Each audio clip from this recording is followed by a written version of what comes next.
There you go. How about now? Now you're not. Okay.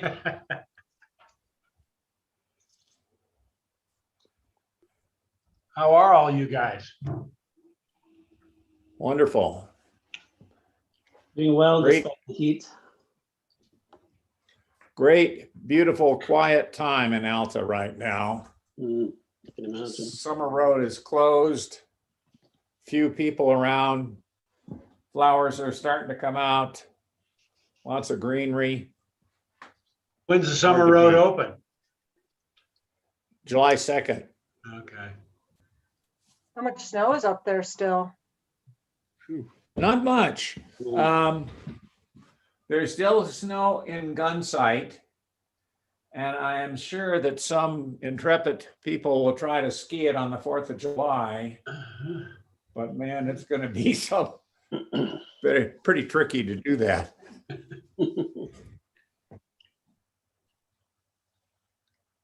And I don't think we're going to go this long, but I just have to give you a heads up. I have to get off at 4:30. I have a court hearing then. So Okay. just so you know, if I, You don't want to be in contempt and go to jail? no, thanks. We don't want you to do that either. Okay, so we have Dave Abraham and Jeff Jeff? Niemeyer to join us, presumably. What about John? John John's is not going to make it. apparently absent. Oh, here's Jeff and Harris, both muted.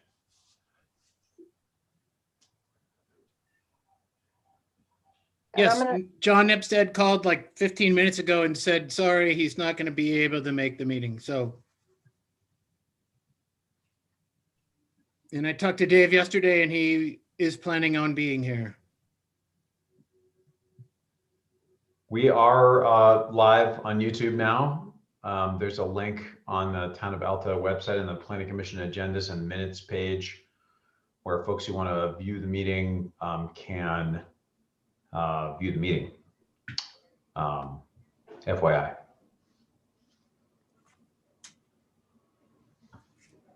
Okay, well, let's wait a couple minutes for Dave to join us if he is intending to do so. Dr. Gillies, good to see you again. Likewise, Jess, it's been a long time. Does that mean like last week or literally?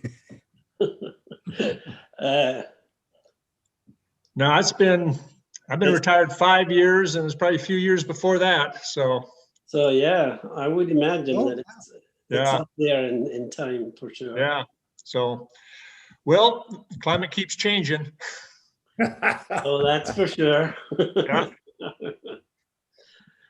The summer is a testament to that. We broke a lot of records in Utah this past couple of weeks.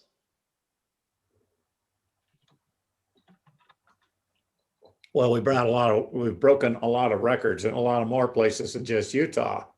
Oh yeah. And Yeah. I mean, this is a worldwide phenomena.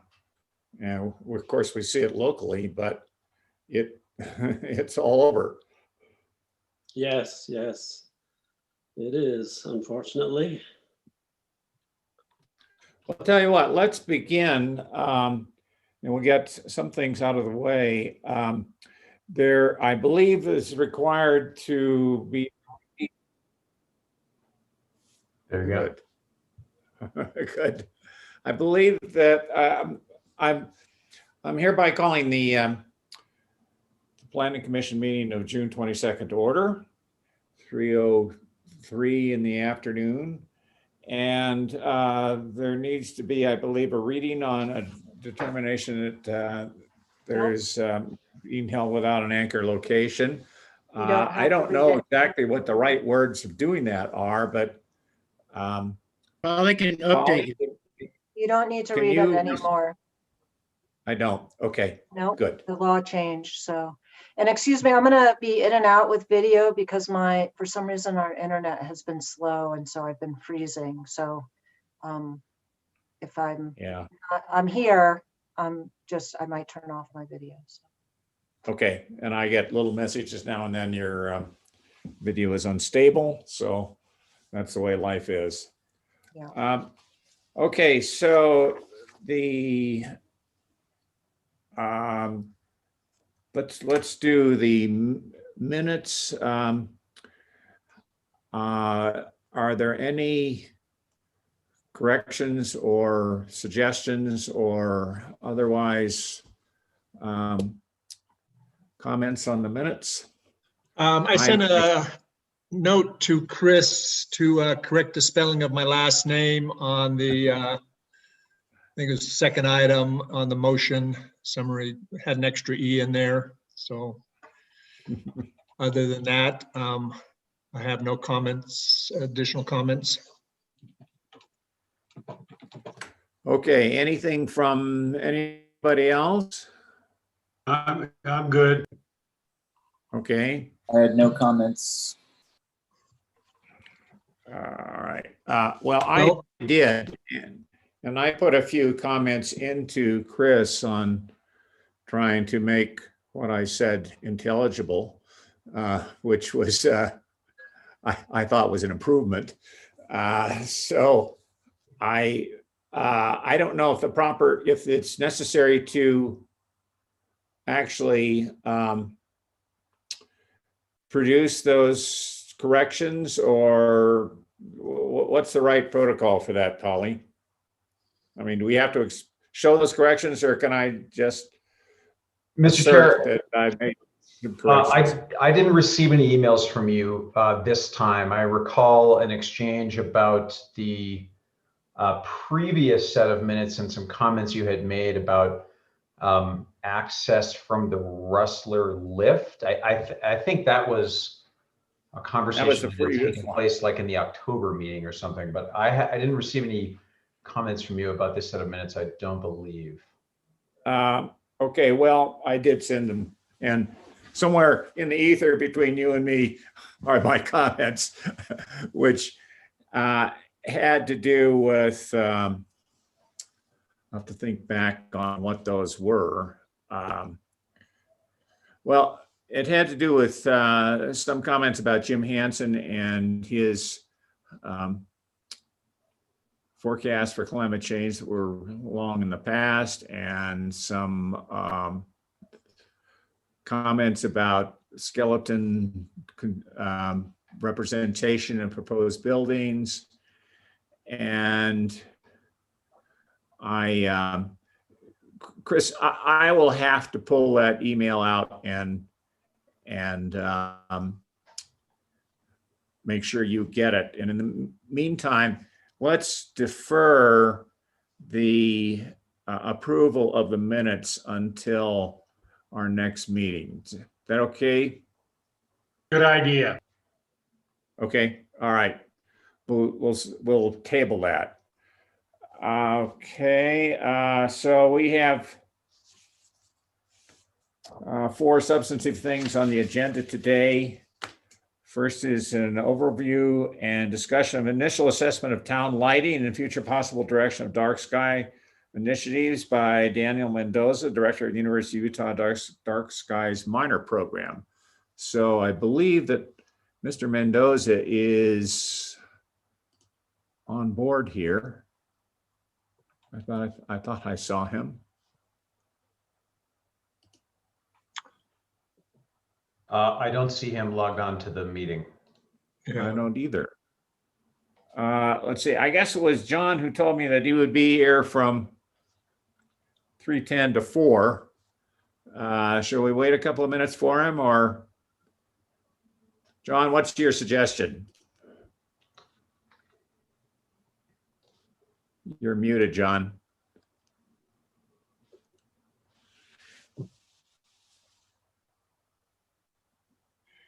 Well, since we have Dr. Gillies on the line, maybe we can just flop agenda items. That's fine with me. Although Mr. Mendoza times out at 4 o'clock, but let's not let this go. Do you want to say something, Harris? Yeah, before we move on, if he's expecting to be here in 2 minutes, I have a question for Polly that probably takes a minute of those 2 minutes. Go for it. Polly, let's say that the town of Alta were to decide to invoke a different regime about our lighting. Can we impose that without worrying about who's grandfathered? Yeah, so a lot of the lighting codes have either 5-year, 10-year, even 15-year timeline for people to get into compliance. I see. And so I would recommend having something along those same lines. So the idea of all these night sky ordinances is to give people time to comply. And there are certain things that strike me as really straightforward. Like there are lights that personally bother me in my residence from some neighbors because they're light sensitive sensors and they go on and they stay on all night long. And it strikes me as really unnecessary for the sugar plum to do that. And John Gouldner knows I've been complaining about this for a long time. And so far, John hasn't succeeded in convincing them that being a good neighbor would be nice.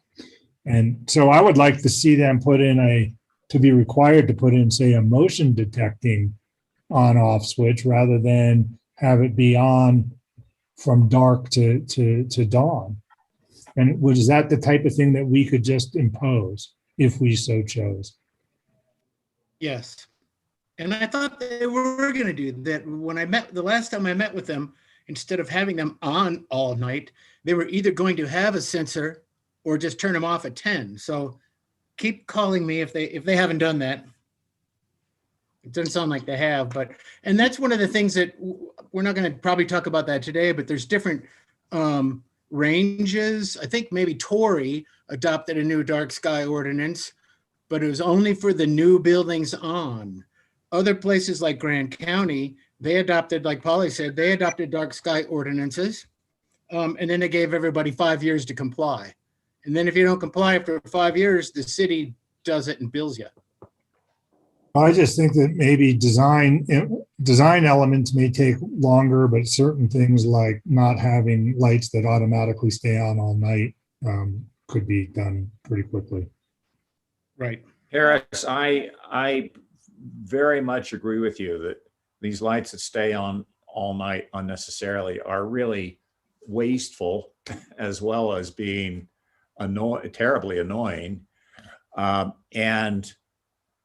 But there is a downside of motion detectors, and that is that they are triggered by wind and by, motion, animals, what have you. And so then they start flashing on and off, and that's sometimes even more annoying than them being on steadily. But I sure object to signs that are lit day and night for the lodges, for instance, that for no good reason that I can fathom. When the business is closed and the sign is on forever. Sorry, I get Go excited ahead. when Mendoza's name. Oh, Sorry, I overreacted to a name, but yeah, and you're both right, and we need to get on that in the interim. I don't define getting on it. Well, I can talk at least on the Sugar Plum one, I thought I had their agreement. And I think on a couple that you're talking about, Roger, we talked about a kinder, gentler approach to start with. I can talk to at least 2 different entities that I think you're talking about, Roger, as well as the Sugar Plum mayor, and try to get those guys re-enlisted to do what they said they were going to do. With the threat of unleashing Dr. Mendoza and his new regulations on them if they don't comply in the very near future. Thank you, John. Okay, well, Dr. Mendoza has apparently joined us, although muted. John, would you like to introduce him?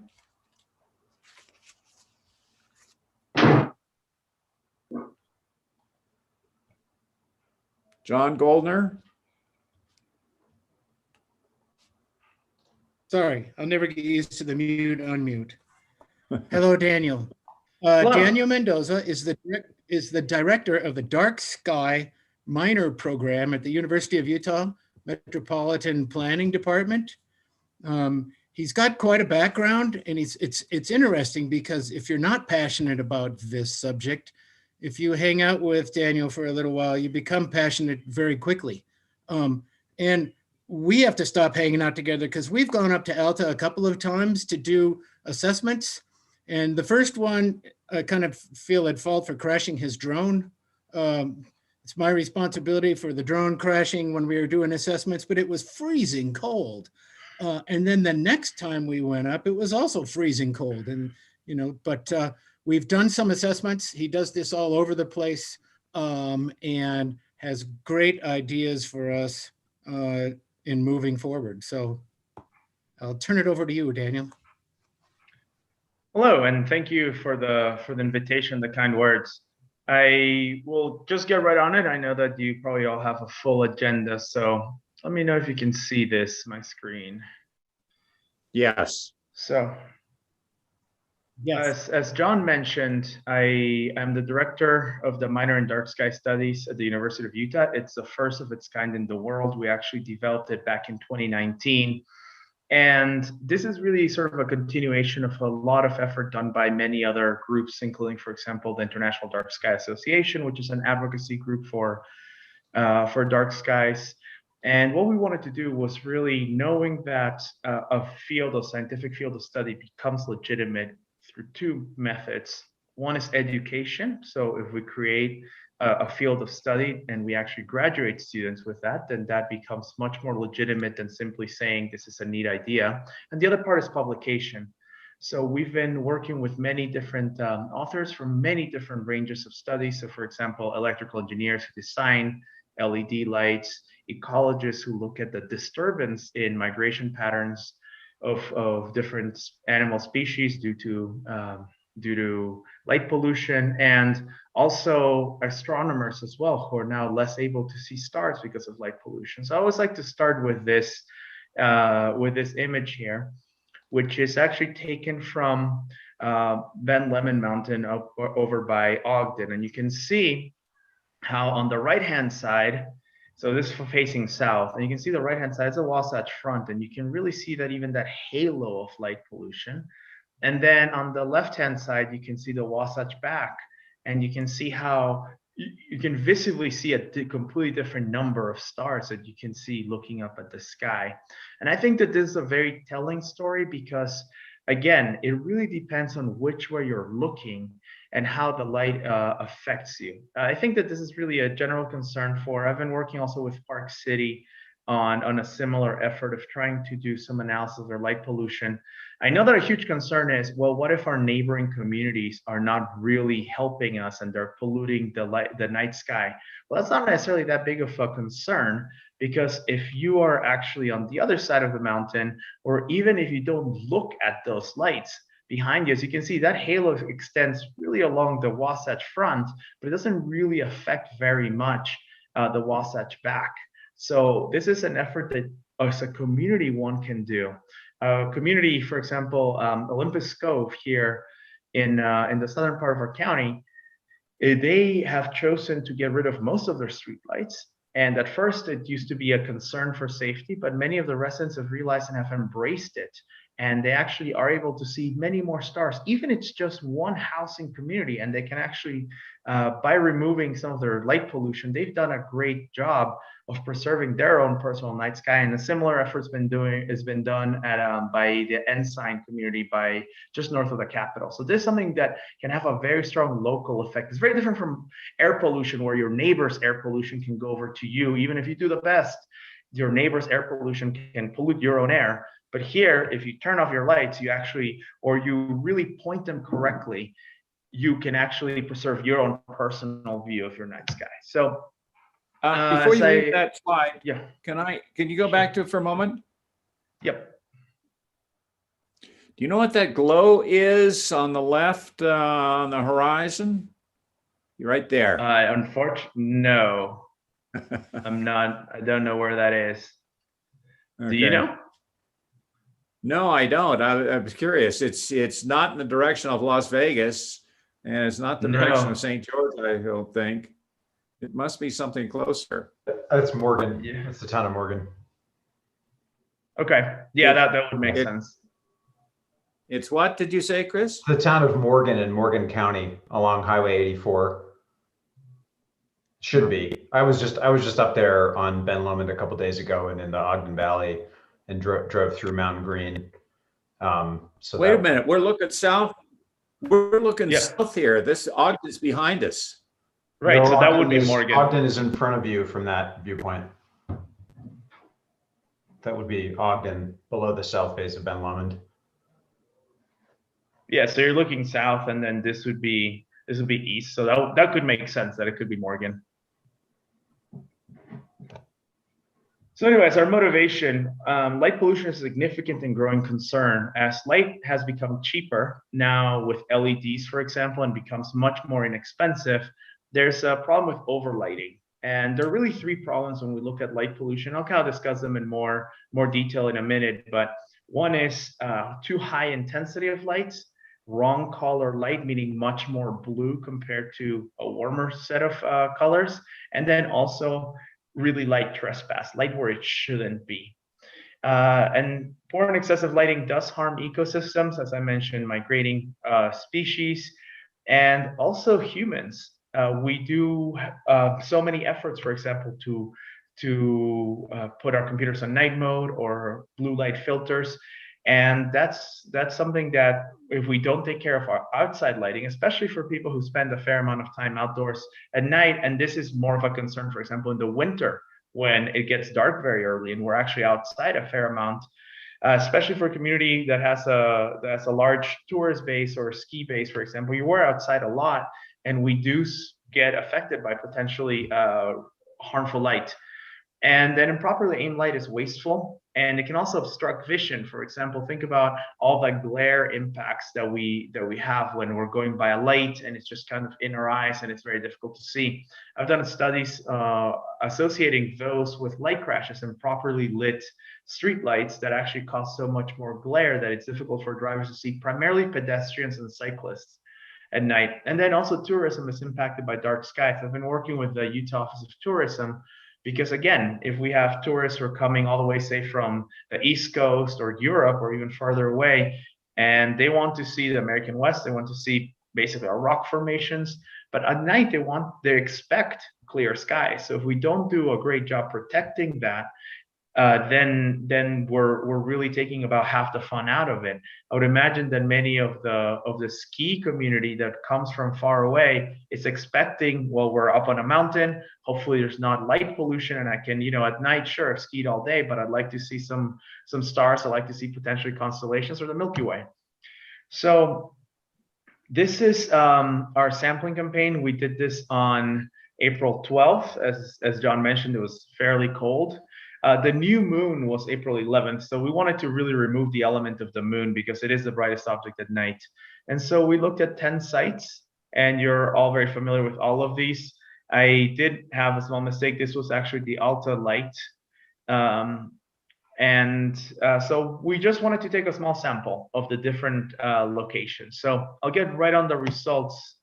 What we can see is, I think one of the main concerns that John brought up was, is the light trespassing onto the roadway and potentially causing visibility concerns, particularly at night. As we all know, winter weather, as well as one can plow the roads, there's always a possibility there may be some ice left behind, and if it's difficult to see it or if it causes glare, then that's definitely a safety concern, as well for people who may be going, for example, from one resort to the next, and they're just walking primarily on the street. When John and I were walking on the street, we wanted to make sure we could be seen by cars and not have this glare effect on vehicles. So this is some of the sites. And so I'll just jump right into color temperature. I'll discuss all the 4 variables that we observed, that we quantified. So historically, way back, our ancestors really used essentially candles, any kind of fire, and that's the temperature is 1900 Kelvin. So we use the Kelvin temperature scale.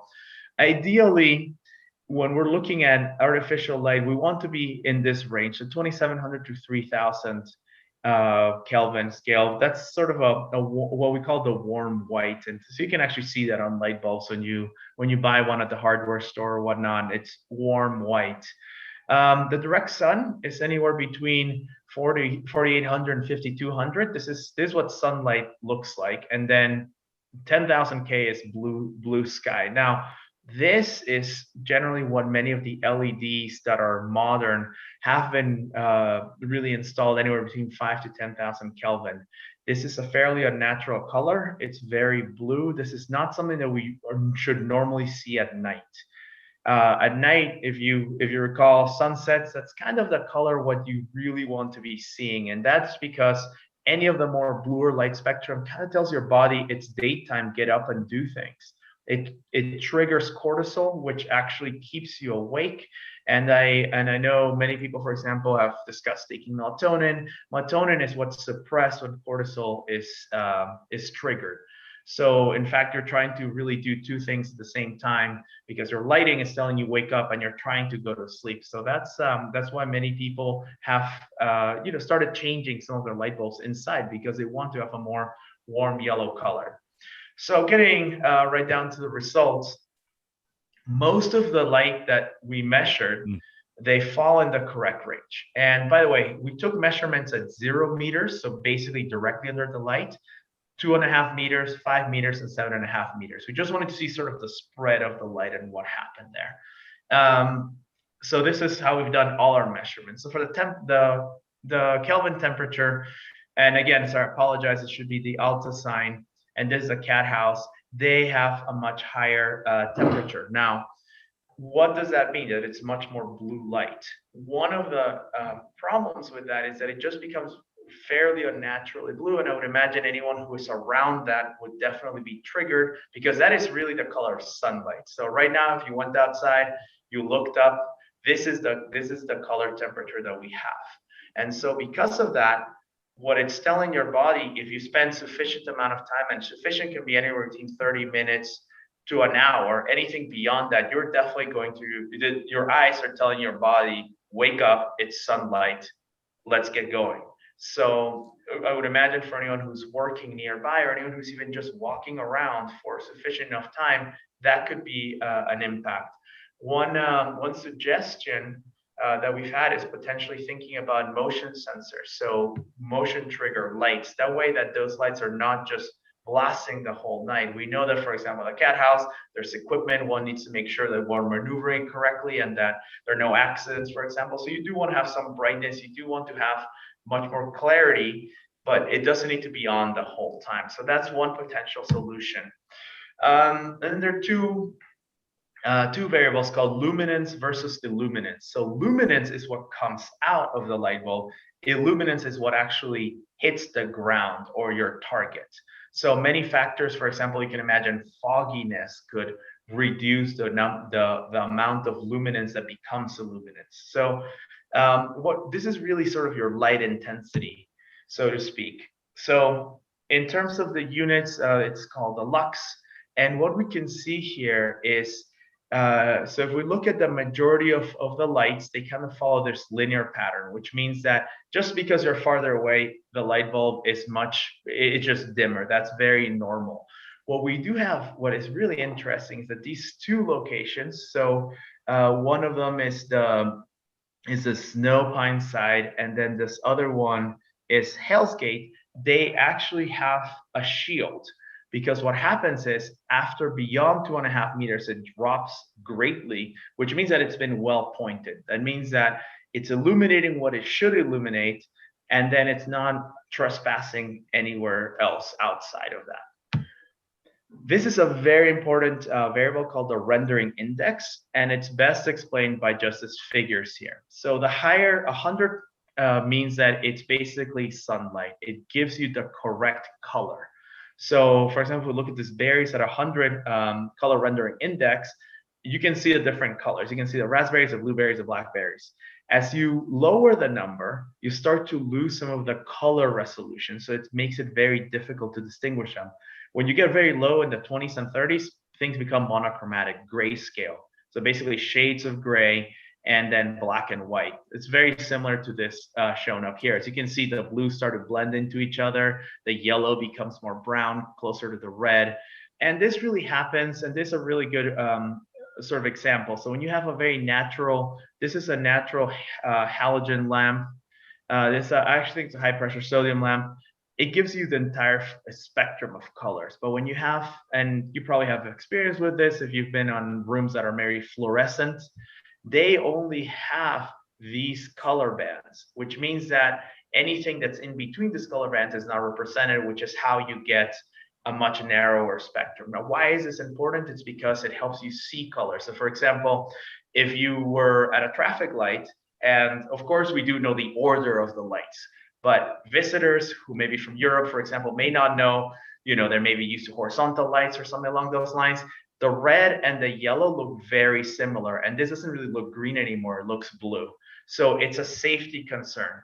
And one can see that in terms of, any other kind of street signs as well, or really even just being able to have a contrast and being able to see particularly at night. The rendering index is fairly good, except for some of this. Anything that's below 70, it's a little bit concerning. So again, the cat house, because again, the color temperature and really a technology of that light, it makes it fairly difficult to really distinguish colors. So anything below 60 is really bad. Fortunately, you don't have any of that, but anything below 70 is not ideal. Anything above 80, it's pretty good, and that's the majority of your lights. Although you do have a few. For example, the snow pine sign is also really sort of on the threshold of, is it good or is it not good? And then this excuse me, what's the horizontal scale there? Oh, those are how far we measured. So we measured at 4 locations, right below the street sign, right below the sign, and then 2.5 meters away from the sign, 5 and 7.5 meters. And so that's why, for example, in the intensity of light, we saw it decrease because it's normal, so you're going farther away. But the rendering index should not really be affected unless you have additional lights. And then there's another important variable, which is a photosynthetically active radiation. It's basically what colors do plants really like. Why is this important? Trees and plants need to sleep just like we need to sleep. But what happens is during the daylight, the sun is obviously keeping it awake and they're doing photosynthesis. But then if at night you have a light that really is along the same wavelengths of that are affected by that are used by plants, then we have a little bit of a problem, because then the plants think it's daylight and then they keep on functioning. One of the problems, particularly with the colder weather, is that as plants are, first of all, they need to rest, they need to sleep. But the other part is, if they're constantly undergoing photosynthesis, they may actually dry out. And we've seen this in many urban settings where when we have a tree and one side is facing a lamp that has this type of wavelength, it actually dries out because it's not getting irrigated. It should not be doing anything during the winter or even during a harsh summer, and it just dries out and dies. So that is a definite concern. The light receptive to humans, no surprise, we know that we thrive primarily on around the warm yellow, which is the sunlight, and then this ends are UV and then infrared, which we obviously don't see or use. However, what's interesting is plants, they have an almost opposite pattern, where the lowest level is green and they reflect green light. That's why we see plants as being green, because they reflect that color, but they really like this deeper red and then some of the near ultraviolet wavelength. And if you remember, and I should have put a different color scale here with the temperature, but the 5,000 Kelvin light temperature that I mentioned was a couple of your lights is really right here. It's that blue color.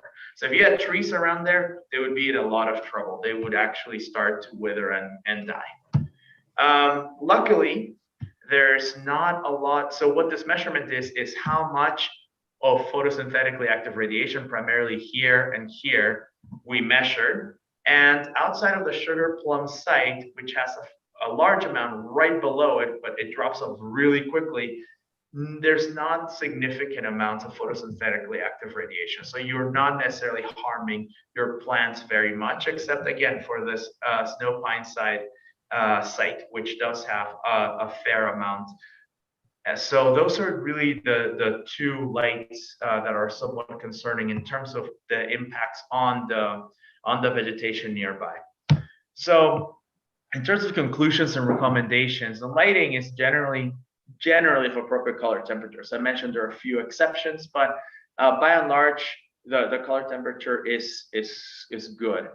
The direction of lighting, it ranges from appropriate to dispersed, but again, we do have to understand, was the intention of the light to be really dispersed, or was that an accident? So some of the parking lot lights, they are very dispersed, and they just basically fan out. And the problem with that is that it probably does fan out beyond the parking lot and is trespassing other places. But that's something to really discuss and understand the meaning behind why were some lights shielded correctly and why were some not. The rendering index is probably the largest concern because it does vary greatly. And because I would imagine that, especially during the winter, that's when we really need to make sure with our very short nights during the winter time that we do have appropriate rendering so we can actually have a high degree of confidence in the safety of using these lights, particularly for visitors who may not be familiar with the area as much. And then, as I mentioned, the photosynthetically active radiation is generally on the lower end. So it's fairly good. There are a couple of lights, as I mentioned a second ago, that could be improved. But again, what we did was we just took a small sample. We just wanted to look at some lights, and this was, as I mentioned, John had some really great ideas to just pick and choose a few of the interesting lights, especially the ones that are near the roadway. So it would be a good idea potentially to really be looking at mapping the entire city and then trying to understand what's going on across your town. So that's from my end, and I'm very happy to take any questions. Well, I guess the question is, in my mind, is where do we go from here? This was, of course, a limited sample on a particular night at the end of the ski season. April 27th, I think, is when I guess it was April 12th. So, yes. So the ski season was still operating. It would be interesting to me to see these kinds of measurements repeated in a period when we didn't have a lot of activity going on in town. Unfortunately, we're in a gibbous moon phase right now, and it'll be full in a few days. So the next new moon will be in about roughly 3 weeks, which is, of course, the best time to do it.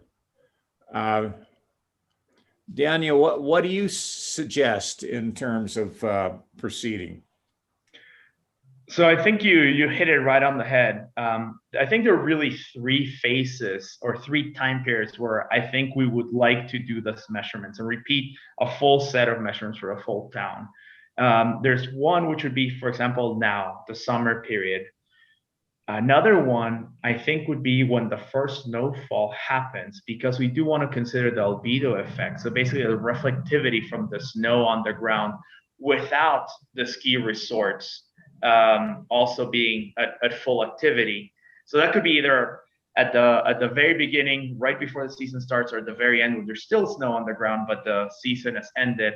And then, as you mentioned, this was done when the ski season was still on. So that would be sort of your highest activity, because not only do you have the snow on the ground, but then you also have the ski resorts going on and much more human activity. So I think that in terms of time periods, three time periods would be the most appropriate because it would truly reflect what's going on. First of all, when it's a sort of, let's say, a downturn, then when nature kind of has its way by putting all that snow on the ground, which causes much more reflectivity, and then when you have the economic activity. I think that it really depends as to the interest of the town of Alta in terms of looking at potentially dark sky certification. I think that, as I mentioned, and I always want to caveat this was one study that John and I kind of crafted and said, okay, let's take 10 signs. But I think overall, we want to look at what does the whole town look like? So I would really like, for example, to take a map really of the whole city, and then really also look at this multi-directionally. So what we did was we just looked at the direction that's perpendicular to the sign, meaning the closest distance to the road.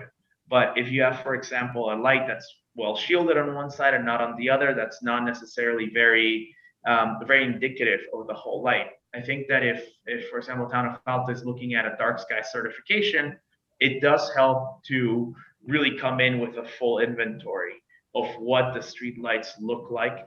And then, as I was talking to John yesterday, at the University of Utah, I've been leading the efforts to try to make the University of Utah be the first dark sky certified university. But there are caveats. For example, the stadium lights, they are never off at night. And so when you're applying for a dark sky designation, you can caveat special things. You can just say, look, these are things that we cannot turn off, no matter what. We cannot turn off the stadium lights. It's too political, too many alums, too many donors who've donated money and they want the stadium to be lit up and be seen from the moon.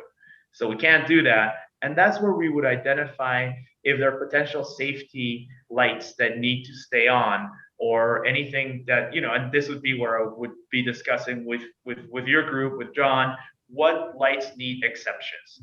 What lights, for example, the airport, we cannot ever turn off the airport lights because obviously planes need to land there. So if there are things like that in Alta, then we catalog those and then we say, look, this is the best we can do. We can maybe put motion sensors or something along those lines, but it's really designing a complete plan. And then I think that it definitely does help really raise the profile of a town to say, look, we're dark sky certified, because now you put that on your town's website, and now people who may be visiting will say, okay, I know that I can see stars. I know that if I go there, I can enjoy my day, and then at night I can see stars. So that's really something that we've been working with the Office of Tourism here for the state, because that's how Zion just became the last park. It's the last of the big five that became dark sky certified. So there's really a push to do that across the state, and that's I think it would be good to get a sort of a full picture of the whole town, not just pick a few locations. But Well, have you guys, Neil, go ahead, this Jeff. is Jeff, I have a question. Have you guys developed model ordinances in your program that you could share with us on how a city or a town can put this into essentially an ordinance? Yes, there are many models. For example, Moab has really paved the way in sort of a small town that is looking at preserving their dark skies. So I can share some of that with you as well. This is really becomes more of a local decision.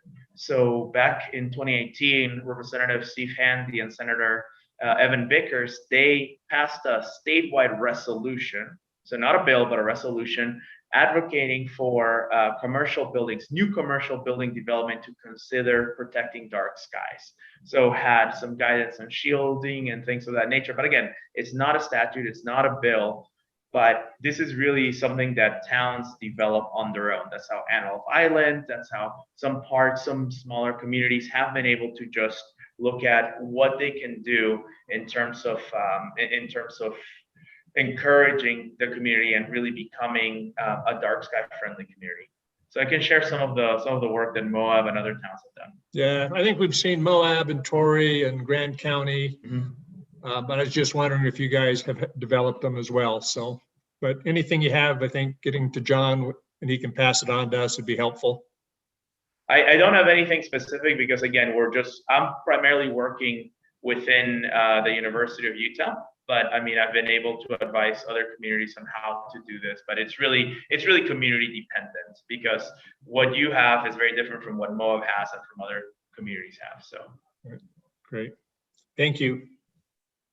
Jeff, I can say, I work with some other towns, and the town of Hideout just recently has been looking at night skies as well. And they relied heavily off of Helper Utah has a very good one as well. So I can help put together a template as a jumping off point. I guess a question I would have as legal counsel is whether Dr. Mendoza feels that it's better to try to start putting restrictions in place, or do you recommend doing more of your site assessment first? So I'm glad you brought up Helper. So our class, the Minor in Dark Sky Studies, our second class, actually went to Helper, and that's where we started doing some of the inside measurements. So I don't want John to feel too guilty about him crashing the drones.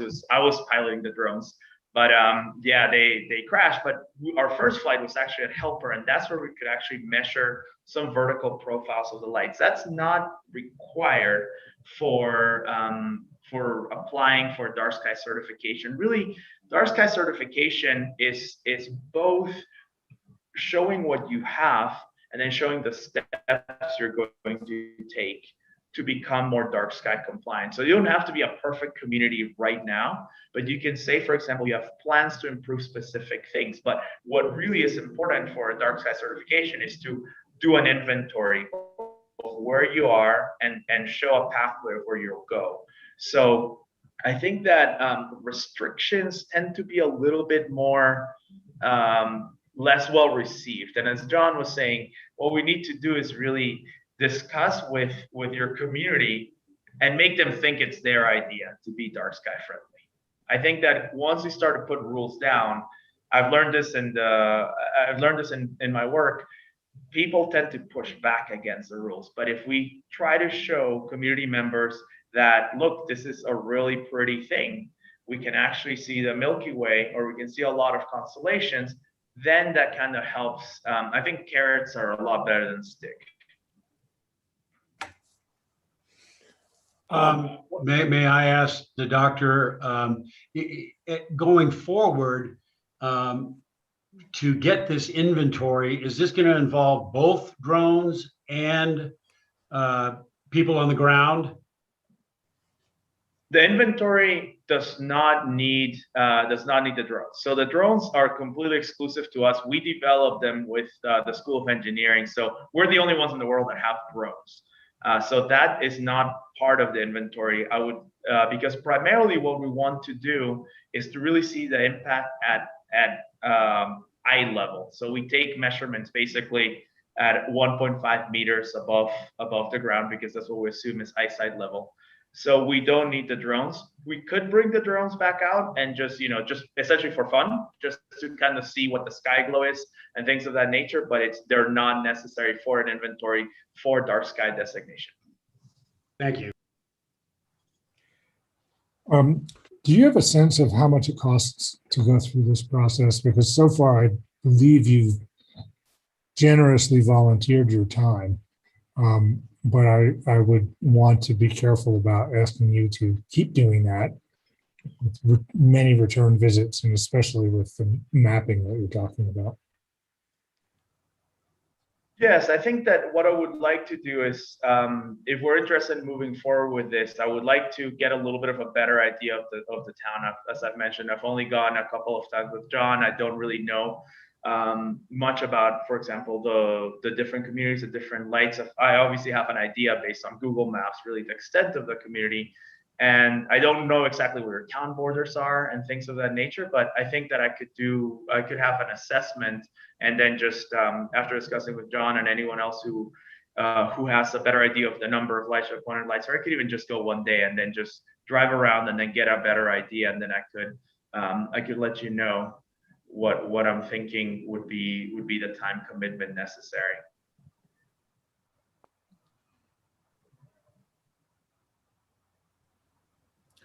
Well, one thing I would note is that there are basically two sources of, in my opinion, light pollution.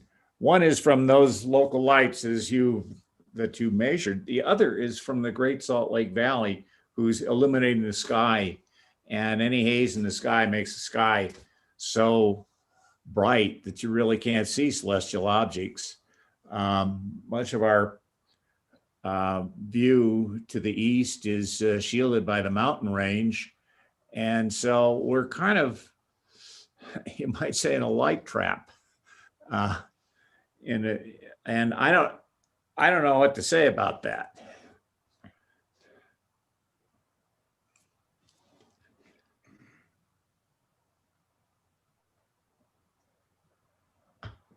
Well, one thing that I is basically travels in a straight line. So Yes.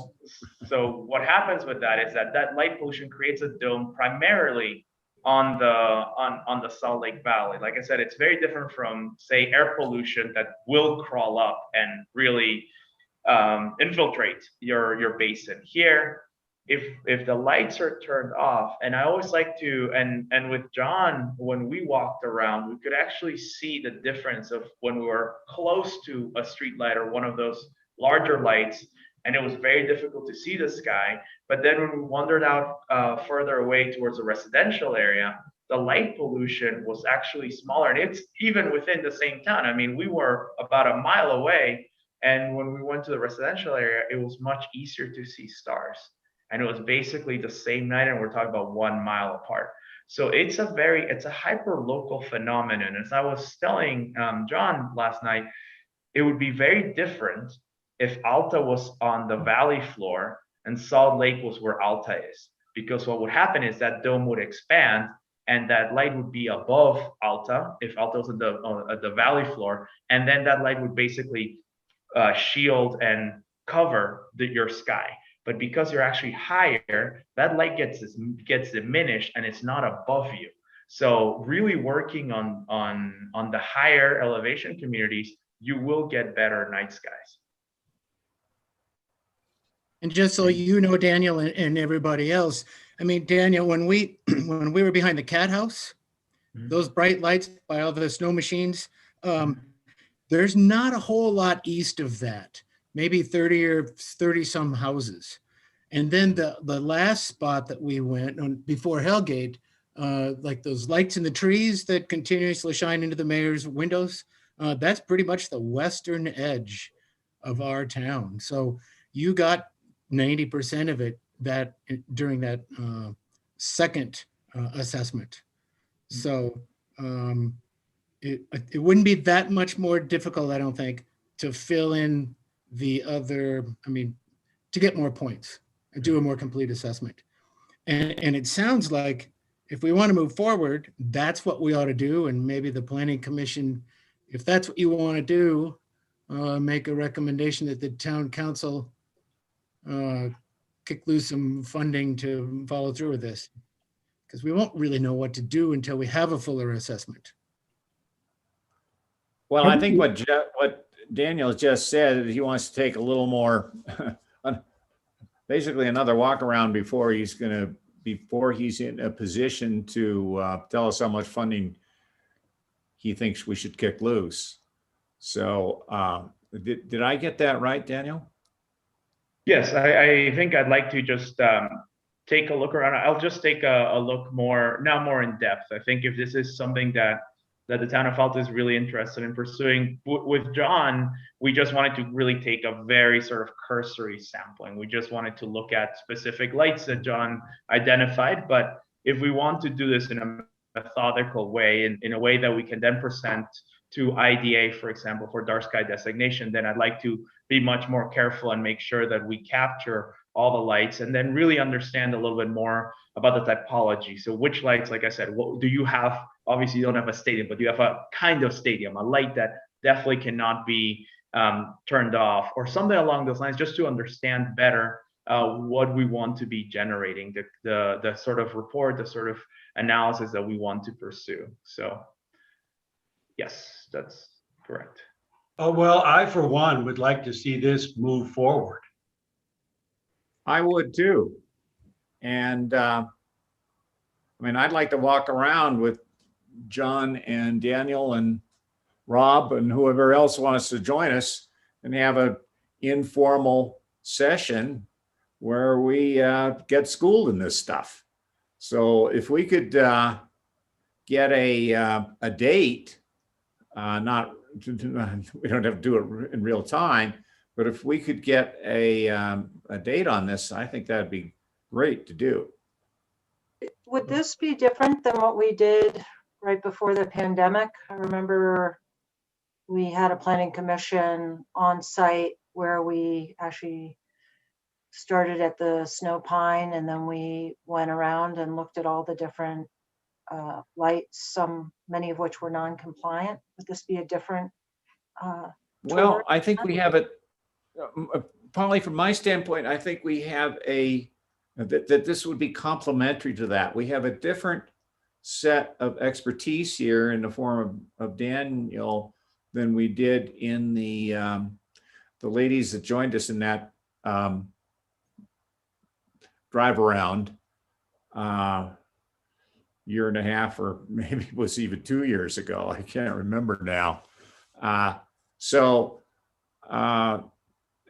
particularly if we're going to have a continuing or advance this whole process further, I think we ought to take Daniel up on his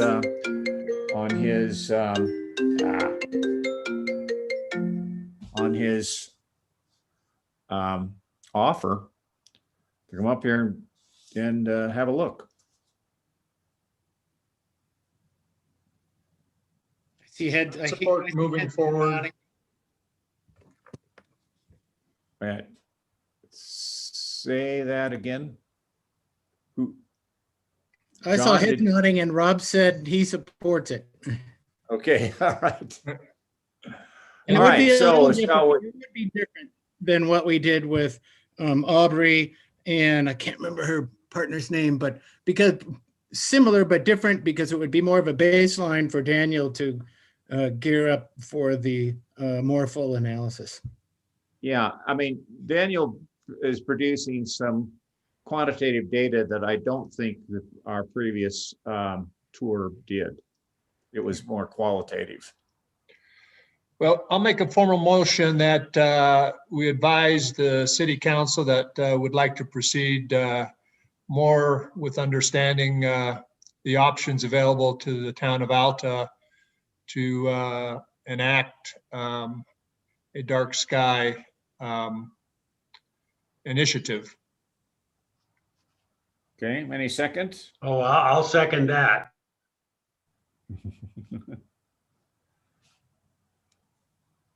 Discussion? I had a question for Daniel. You referenced the process. What is the correct terminology? Is it a certification, or are we a It's- community? What's the term? Dark sky designation. Designation. Yes. And you were referencing coming up and getting an assessment, and then you come back after some measures are made. Maybe you find things out in the assessment, and then you make changes, and then you do another assessment. Is that kind of a really simple summary? Yes, I think that ultimately I would like to go, once we establish where we want to measure, I think I would still like to look at it from the 3 quote unquote seasons, say summer, and then when there's snow, but you're not at full capacity in terms of the ski resorts, and then when you're in the full on ski season, because I think that those are 3 distinct, and it will actually put you much really ahead of other communities, because I have not seen another community. They mainly just do an assessment whenever they have time available. They just do one. But if you can show, look, a large amount of this happens during our ski season. A lot of this has to do with the snow on the ground that's causing reflection of the light that's causing that, but it's really only seasonal. But the rest of time, come visit us during the summer, because we do have really good lighting. That's actually a really good point to put across as well. So what I would like to do is ideally either late summer or early fall. Well, earlier before that, do that walk around that we've been discussing a few minutes ago, just to really assess where do we want to measure. Then formulate a plan, and then sometime in the late summer or early fall, do the first assessment, and then either right whenever you have your first snowfall, do the second one, and then sometime in the middle of the ski season, anytime really, January, February, whatnot. And then really identify which are the problem areas and which are the areas that could be improved. And like I said, document the areas that we cannot improve, because that it is acceptable that there are areas that cannot be improved. But as long as we're transparent with that, that should not be a problem to work with towards getting the designation. I appreciated your comments about the carrot and not the stick. We do have some language in the ordinance now for different conditions. I don't think it's a very concise lighting ordinance. There's just a smattering of things throughout the ordinance for different conditions. You know, we had discussed ordinances and things of that nature, and that brings up grandfathering and all kinds of other things. So if we could just get the community excited about it and sort of owning it, then, you know, that does seem like a great way to go. The other piece that I think, you know, and I'm not sure how it gets reflected in any kind of designation, but the temperature, the Kelvin of the light, I know that in the town, there's a lot of variance between what you see, and there's some really, really white light, and that stuff's really disturbing, and then put snow underneath it, and it's, you know, it's really magnified. So your winter studies would be pretty cool to see how much that stuff is, you know, disturbing, you know, the environment, let's say, just the quality of the environment. So I would be supportive. Great, and that's why I characterize my motion as an initiative, because I think it's important we bring along the political body as we go down this journey, and, you know, not, you know, saying there's an ordinance or the stick mode, but trying to understand what the options are, and make it an initiative where you can engage the community, and then see if there is some ordinances that ultimately fall out of it. But I think there's a process before that. Yeah. So Jeff, would you repeat or maybe sharpen up your motion? I guess, made a motion that we notified the city council that would like to proceed with developing a dark sky initiative for the town of Alta. Okay, is there any further discussion on that, which we've already had? I would second that motion. I'll second Rob's second. Okay, all in favor? Aye. Aye. Okay, any opposed? All right, motion passes. All right, and let me suggest an action item on Daniel and John to set a date for the next walk around, and let us know if anybody would care to join that. Perfect. Took the words right out of my mouth. All right, and Great. so the next item on the agenda is a presentation on climate Thanks, change. Daniel. by- You have to go. Thank you. Great to meet you Thank all. you very much. Thank you. Thank you. Presentation on China, on climate change by Robert, is it Gillies? Yes, Gillis, actually, Gillies, okay. right. Okay, so I really don't want to do death by PowerPoint for sure. So let's see, what am I sharing here? So make sure that, all right, and let me just check this. Okay, so we're good. So in many ways, when I'm asked to give these sort of presentations, and I am certainly not going to do death by PowerPoint, it's going to be very short, and then just leave certain items of discussion over to you in what particular areas that you are either concerned about for the future and things like that. But to be honest,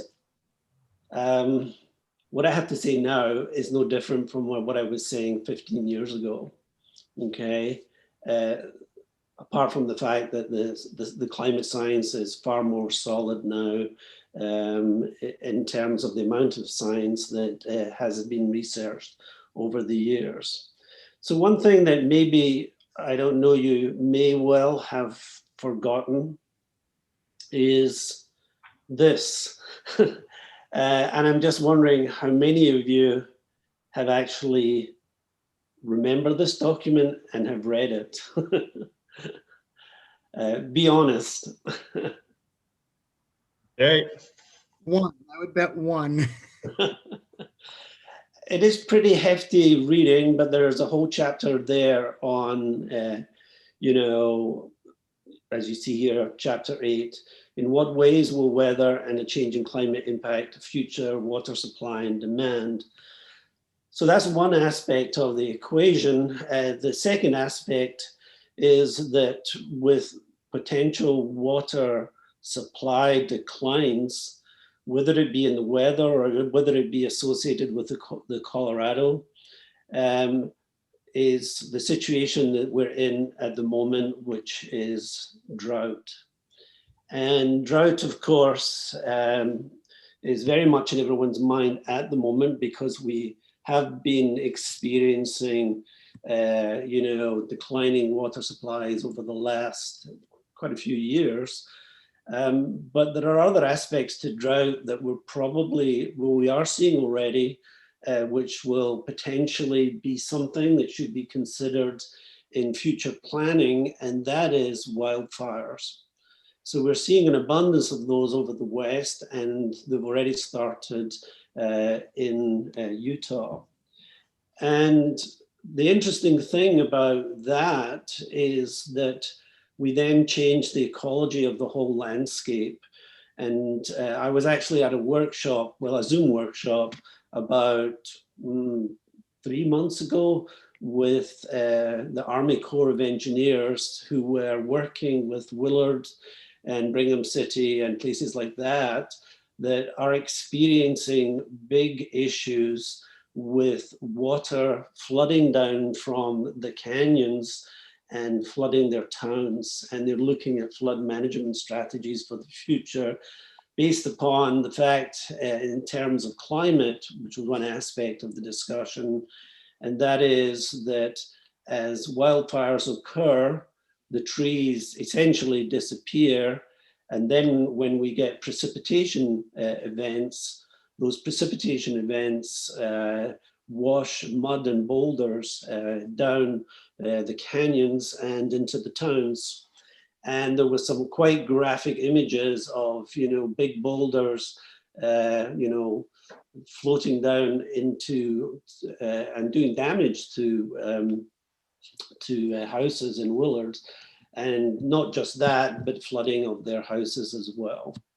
So drought is certainly on our minds at the moment. There is actually a whole section on the Utah Climate Center's website that is a Utah Drought Information Systems, and that's something, you know, that is worth looking at as well.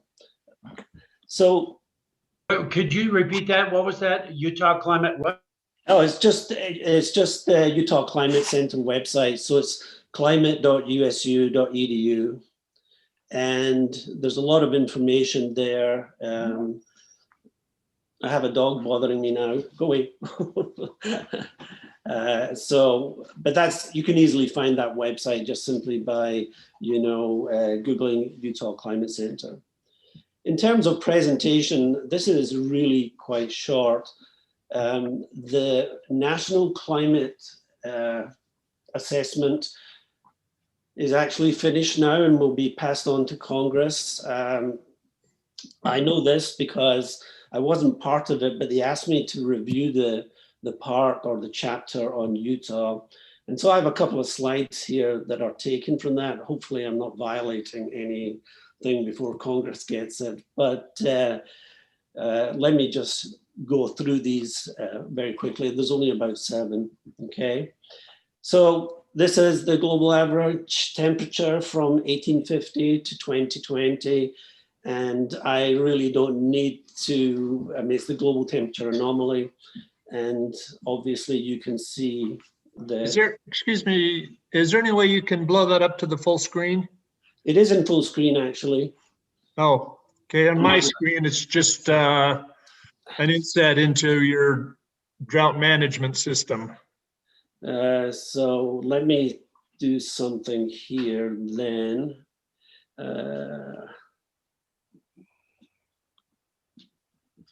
Let's minimize this and just go. No, that's not what I wanted to do. Try. Is this going to be any better? Is that any better at all? At least on my screen, it's still an insert. I don't know what other people are seeing. We're seeing the same thing.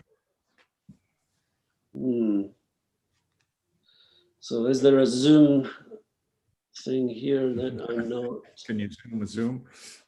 You have 2 screens going. You have to share your other screen. No, I just have one screen going Okay. here.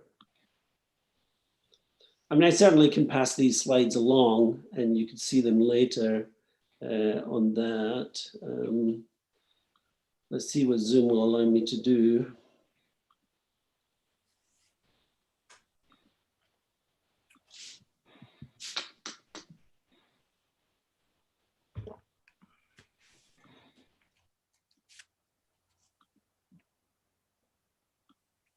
Yeah.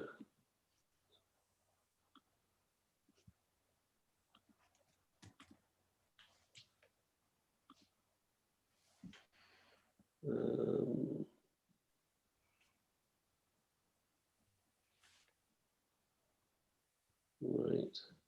I don't think I am going to be able to do anything on this side, on mine. Is there anything you can do on your side, perhaps?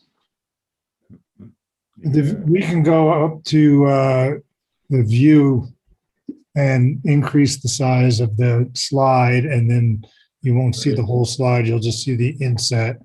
It won't increase the resolution, but it will increase the size. Right.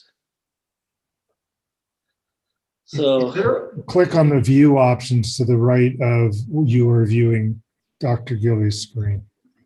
You'll see a pull down menu and you can go to say 200%.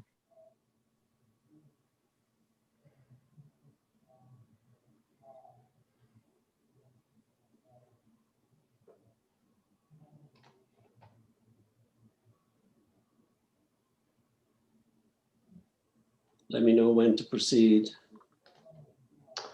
So I don't know that I have any controls available to me. You may be able to share just the application, so just your Google Chrome, just sort of point. Right. Well, I was just going to go to PowerPoint now, basically, on that. Okay. And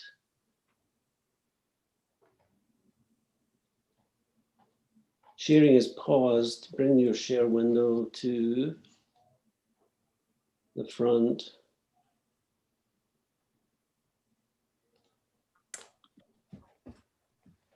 Can you see that? Is that any better? No change. No change. I think you Kind of should seeing your Google Chrome window that appears to be frozen in the process of minimizing. So you may just want to stop sharing and then reshare once you've sort of filled the screen with a PowerPoint or whichever application you're trying to use. How about that? I resumed share there. Does that help? No change. Yeah.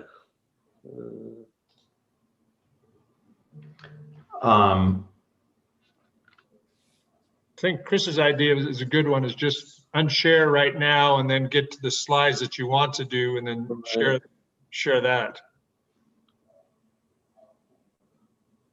There we are. Now we've been released from the share. Right. So let me share the screen now.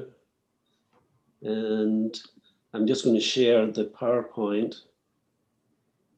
Yep, Yeah, that there we works. go. Looks very good. That worked. Yeah. Right. Get away from the technical stuff and more into the science. Okay. Global average temperature 1850 to 2020. This will be in the National Climate Assessment. This, as you can see, you can quite see the, the temperature trajectory here. I probably don't need to say more than that on that. Another way of looking at it that'll be there is this particular slide, which is the first time I've ever seen it presented in this way, where you have your temperature legend here, and then each of the, segments in the circle are the months of January through December. And just looking from 2004 up to 2020, the change in temperature is quite dramatic. And, you're looking at globally here. We can look at these for a little bit. The first slide up here is the global, I have to go back on that. The top slide is the global average combined land and ocean surface temperature anomaly, basically matching that first slide that I showed you. The interesting thing, of course, for coastal communities is the global average, the sea level change. That has big impacts when it comes to storms and the surge of storms. And then the third slide down here, which is actually quite interesting, and it's not something you see particularly often, because we often just talk about CO2 as being a greenhouse gas, but there is actually methane, which is it's a very powerful greenhouse gas, and nitrous oxides, which are associated with pollution, and the trajectories of all of those are again increasing and have been increasing for many, many years now. The last one down here is just simply the quantitative information that's associated with fossil fuels and forestry creating CO2. And again, it's just mirroring the trajectory all the way along there.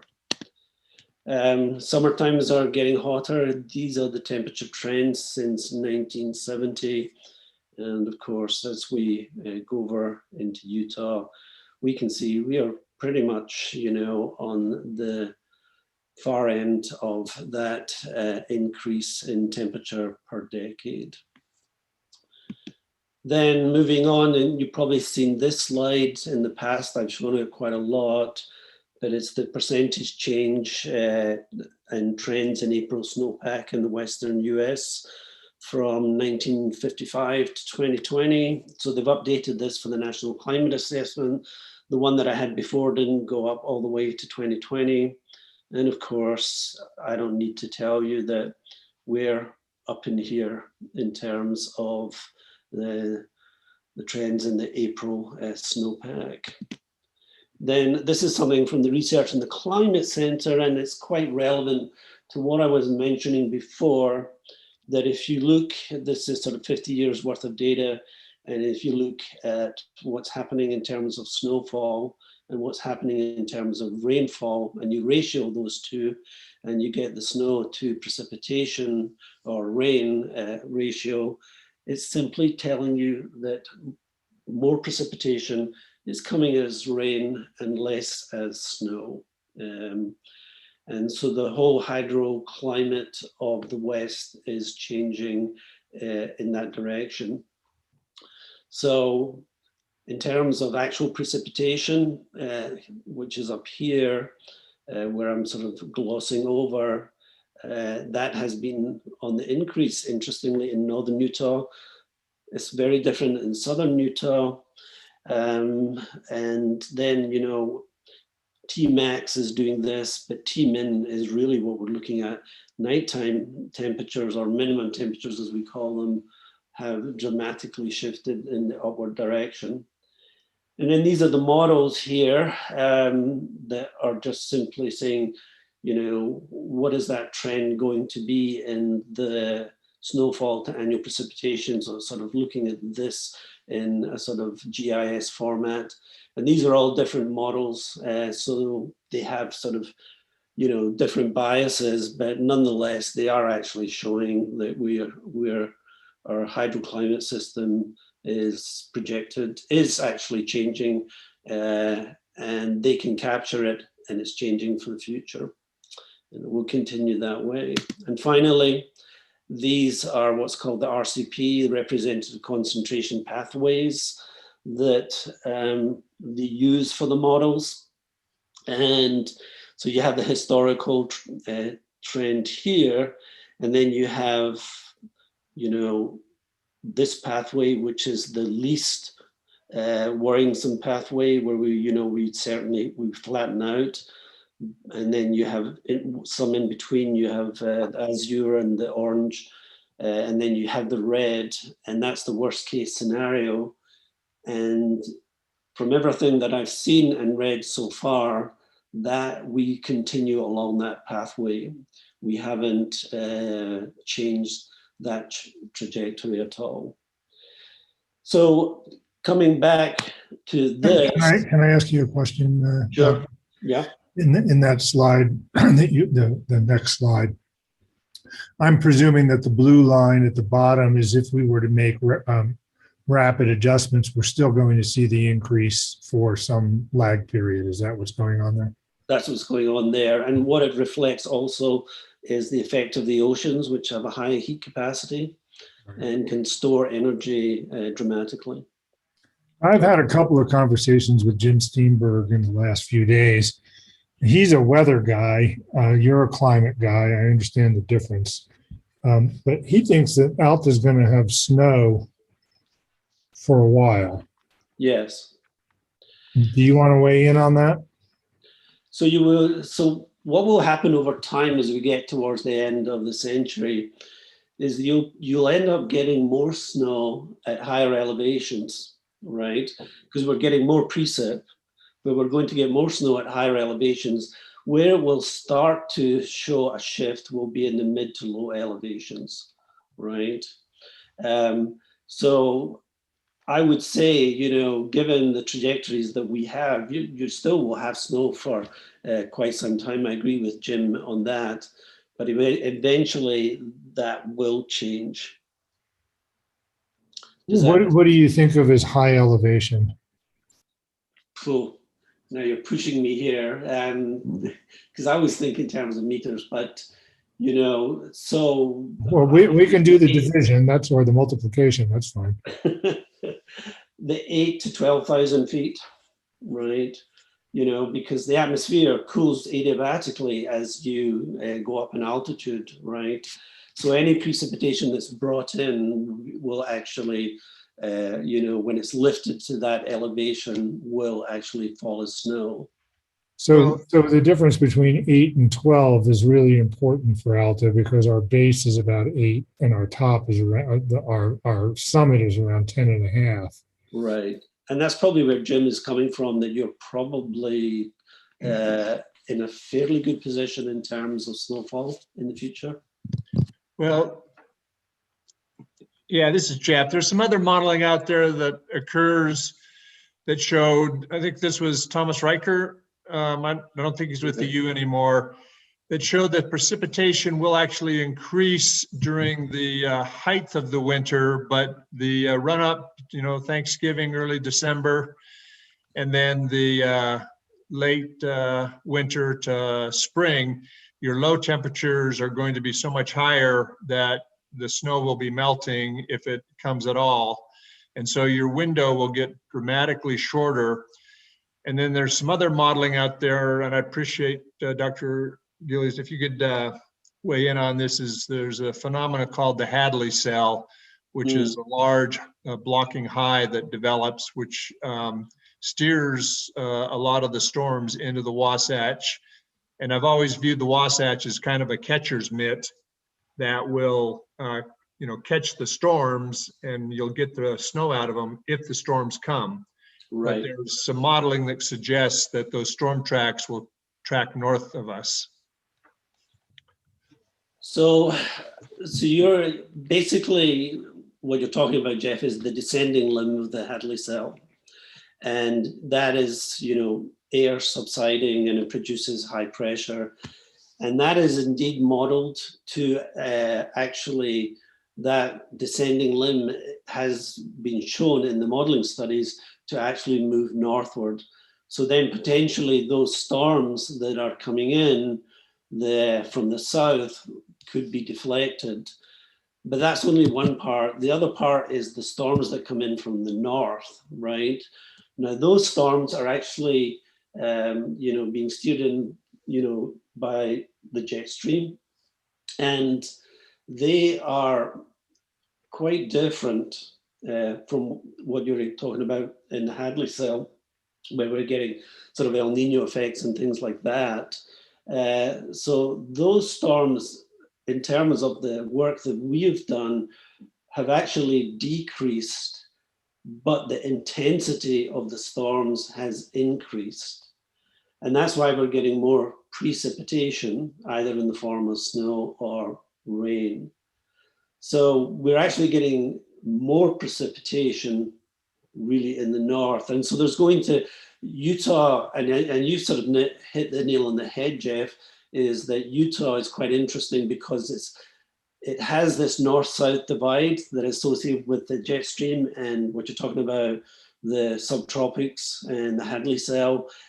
And no one is, at least from what I've seen in the literature, is really quite sure how the dynamics of those two are really going to manifest themselves, because it is such a strange transition zone. Right. It is a very strange transition zone. Anyway, I don't know, do you have anything to add on that, Jeff? No, I think it's just, I guess I'm not quite as comfortable with Jim Steenberg's notion that we're going to have the snow into the future. Right. I'm not sure what he's basing that projection on. As I said, you're very much in this transition zone. So, and the thing is that the climate models, because of the variability of our weather systems, the climate models do not necessarily do a good job of precipitation in our region, right, for the future. So the previous CMIP runs, which is the coupled modeled intercomparison project, where you take all the general circulation models, you run them under the same conditions, and then you bunch them together in what's called an ensemble.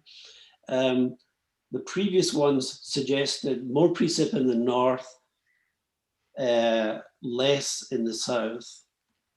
The recent runs, the CMIP 5, and then CMIP 6 is coming out, showed actually the whole of Utah getting wetter.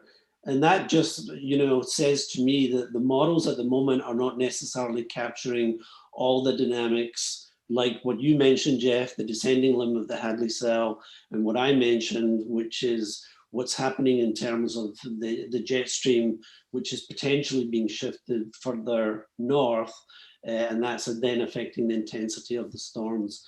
So they're not really capturing those precipitation regimes. Temperature, yes, I have no qualms about that, but with precipitation, just simply because of the variability, the climate cycles that the models are not necessarily capturing at the moment, I think it's a difficult call to prognosticate. He sent me a 2014 study that they did for Mount McCord, and that was 7 years ago, and I'm wondering how well the data are not the same, obviously, as they were. So Right. That's one thing. And one of the things that I noted and talked to him about, or corresponded with him about, because he's kind of on vacation apparently, is in my field of social science, when we do Monte Carlo studies, we'll do 10,000 iterations. And he was sending me data that was based on 2-3 dozen runs of the model. And do you, and I pointed that out. He said it's because there are so many variables that the computing power gets exceeded to be able to do a lot of runs of the modeling. Is that right? Is that typical? Well, for the climate models, I think Jim is running. I don't think is he running a climate model, or is he running the weather models? Because they're two separate things. Precipitation change was the dependent variable here. Right. Okay. So, yeah, the answer is the climate models take a huge amount of CPU. There's no doubt about it, right? But what is also taking a lot of time, CPU is downscaling those climate. So the climate models are very coarse resolution, and you then end up using those as boundary conditions for models that can give you a higher resolution, and that's probably what he's talking about, I imagine. Well, I don't mean to try to mediate a conversation that he's not part of, obviously, but Right. in my, apart from this planning commission concerns, I'm on the Central Wasatch Commission, and we're considering the UDOT EIS along with other transportation options for hundreds of millions of dollars. And,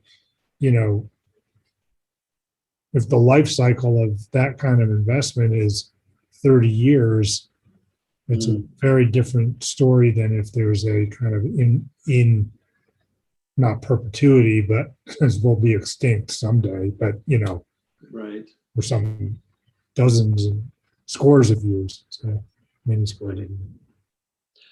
Well, Would you spend $500 million on a gondola system or bus expansion into Little Cottonwood Canyon for skier traffic primarily? Who's that? You're directing the question to whom? Well, to you in your climate expert. You think that's a good investment, I guess, is my question. But I know I'm getting you out of your wheelhouse with a question like that. I appreciate that. Well, but if we were to ask you for your advice on this question at the Central Wasatch Commission, which seems totally plausible to me, that we would. So let me just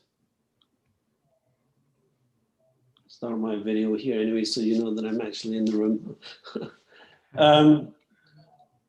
My view is that you can only use the tools that you have to hand, right? And you have to realize that those tools have certain deficiencies or biases or whatever. I've always thought that, or always expounded the idea that you run the least case and the worst case scenarios, okay? And then, you have a sort of an envelope of confidence with which to work with the models. And I can't say much more than that. Do I have faith in the climate model prognostics in terms of temperature? Yes. Okay. And you see the observations globally, that translates regionally different, but you see that Utah is definitely just getting hotter and hotter.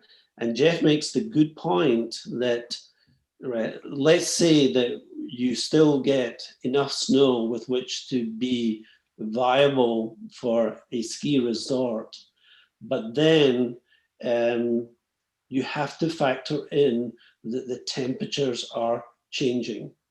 So that means that you're probably not getting snow as early as you used to. Right. and you're losing snow much quicker than you used to, right?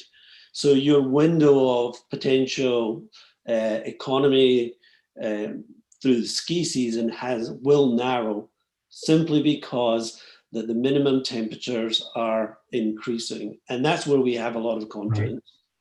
So it does seem to me, I mean, if we're looking at a 3 to 4 to 5 degrees Celsius increase over where we are today, you know, I've been reading Bill McKibben, and he's been saying things like, it's not a question of how much snow. We're going to have, you know, major disruption in our society if we have an additional 5 degrees Celsius increase. So, you know, there may be snow up there, but there may be rampant pandemics too and things like that. Right. So it's I don't know. I think our one thing I would say to our hoteliers is they better figure out in Alta how to have a season that doesn't just depend on a November to April ski season. Right. You have to diversify. Yeah. Right. But also don't forget that if you have a wildfire, right, and you lose your forests, then you're going to have bigger problems associated with the increased runoff that you get earlier, you know, in April rather than May. So that's something people often forget, and it has literally caught Willard and Brigham City with their pants down, right? Because they never envisioned that they would get such mud outflow and literally boulders coming down into the city. Yeah, there are water treatment facilities that serve Denver that have gone through that scenario where, again, they've had these forest fires, and then as climate change has progressed, you get these intense storms, more intense than they occur in the past, maybe less frequently, but still very intense storms. And they've washed all sorts of debris into these water reservoirs that they're spending tens of millions of dollars a year trying to treat that water now. Right. You know, the Buffalo Creek fire is the one that comes to mind. Yeah, yeah. You know, we had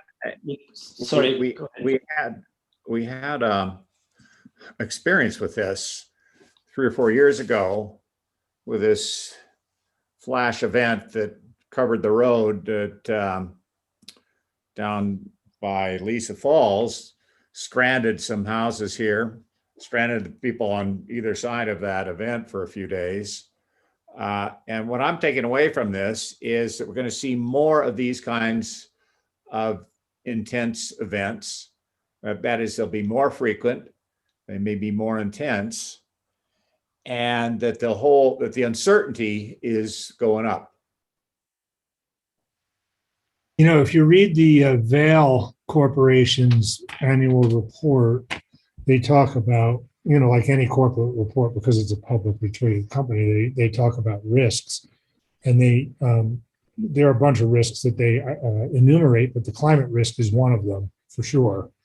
And they're quite explicit about it, given the business that they're in. And they have, their hedging strategy has included buying ski areas in lots of parts of the world so that somewhere there's going to be skiing, and also having golf courses in many of their locations and other summertime activities. And that's another hedging strategy. Essentially, they'll just become a summer resort instead of a winter resort.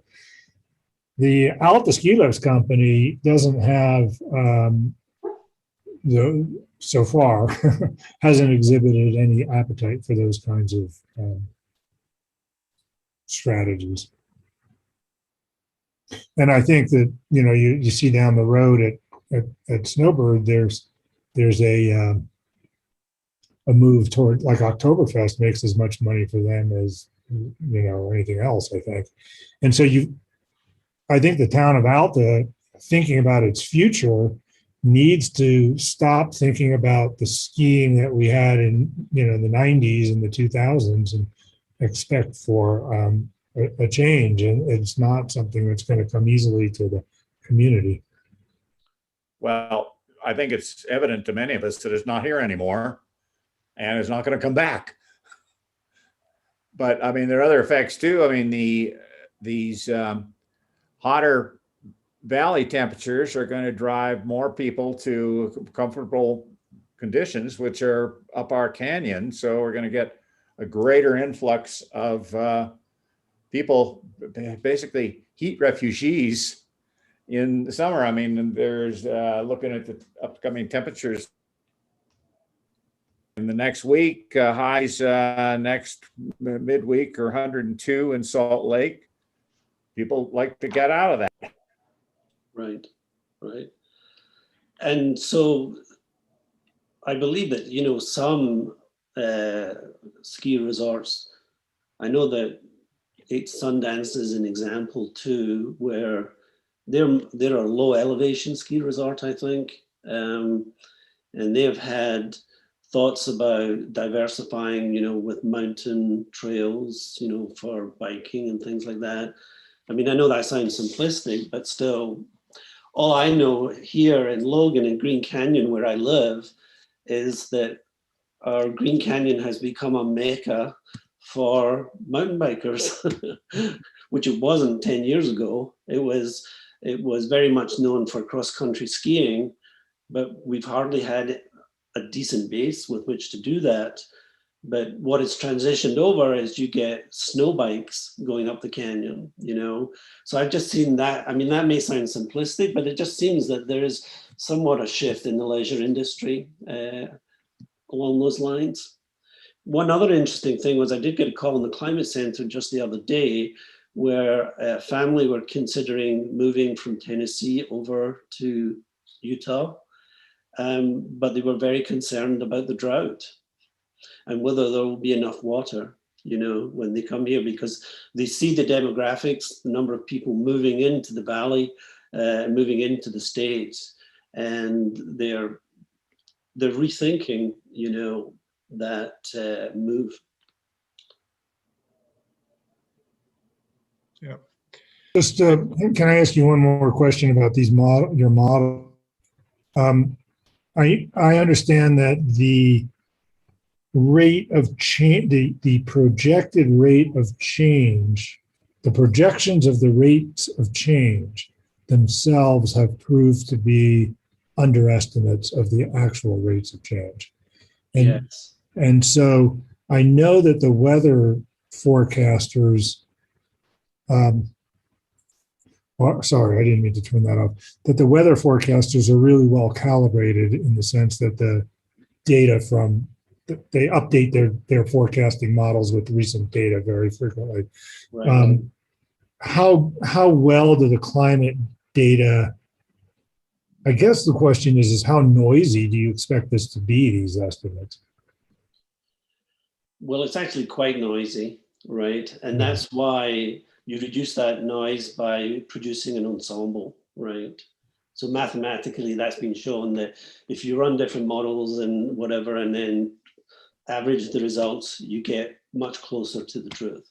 So the models themselves are quite noisy. There's no doubt about that. What do you think is the biggest issue? Is it combustion? Is that the thing? Like, is it, you know, we go electrification, that's our, I know we're on a track and we've already, you know, we are where we are. Are we pulling every lever we can and we're still not going to get there? We're definitely past the point of no return, okay?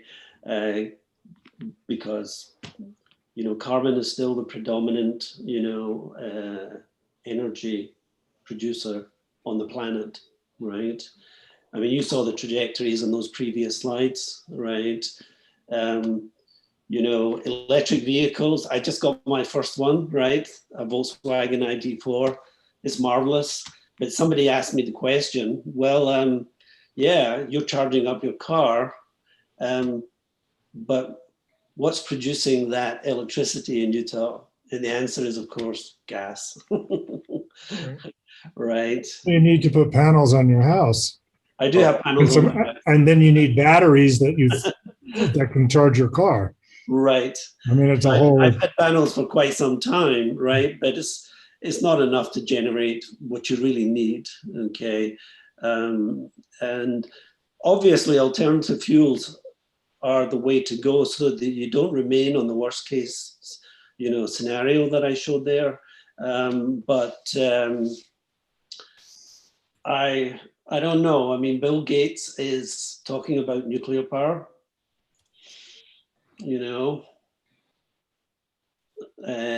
as the solution. I mean, there is a lot of development, in wind farms and in solar panels and things like that. But it needs to be far more extensive if we're getting away from the fossil fuel trap, I think. When I was following this a lot closer, a lot of these models really didn't capture some of the tipping points. I think there's like 22 different tipping points out there. Yeah. Have they improved at all to try and capture some of those, or? No, they haven't. Not as far as I've read. They're not capturing the tipping points. And so you've just made the scenario even worse, Jeff. Right. Because if we do hit a tipping point, and the most recent thing that I've learned about that is the change in the Gulf Stream. Right. All the water coming off of Greenland. Yes. And if that changes, then that's a potential tipping point. But that is not, as far as I know, captured in the models. Right. Yeah, and there's, the more CO2 the oceans absorb, the less they can absorb in the future.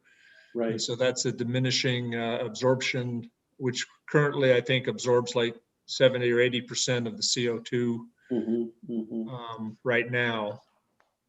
Right. So. Yeah.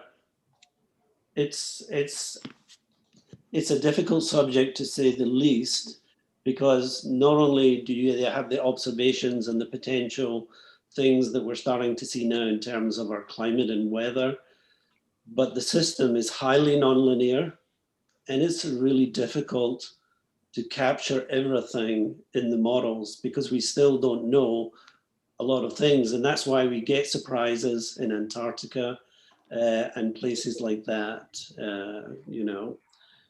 But as a general rule of thumb, increasing CO2 increases warming, changes the climate.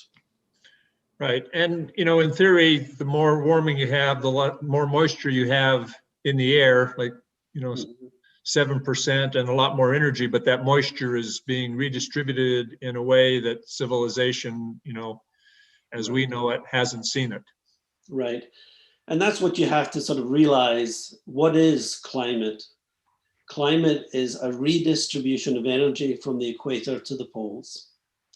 And it's done mostly by water, because our planet is 2/3 water, and the most efficient way to transport that energy from the excess in the equator to the deficit in the poles is via water.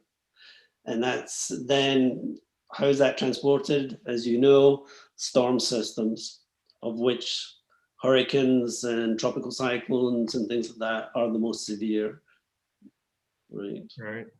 So once we shift that balance, then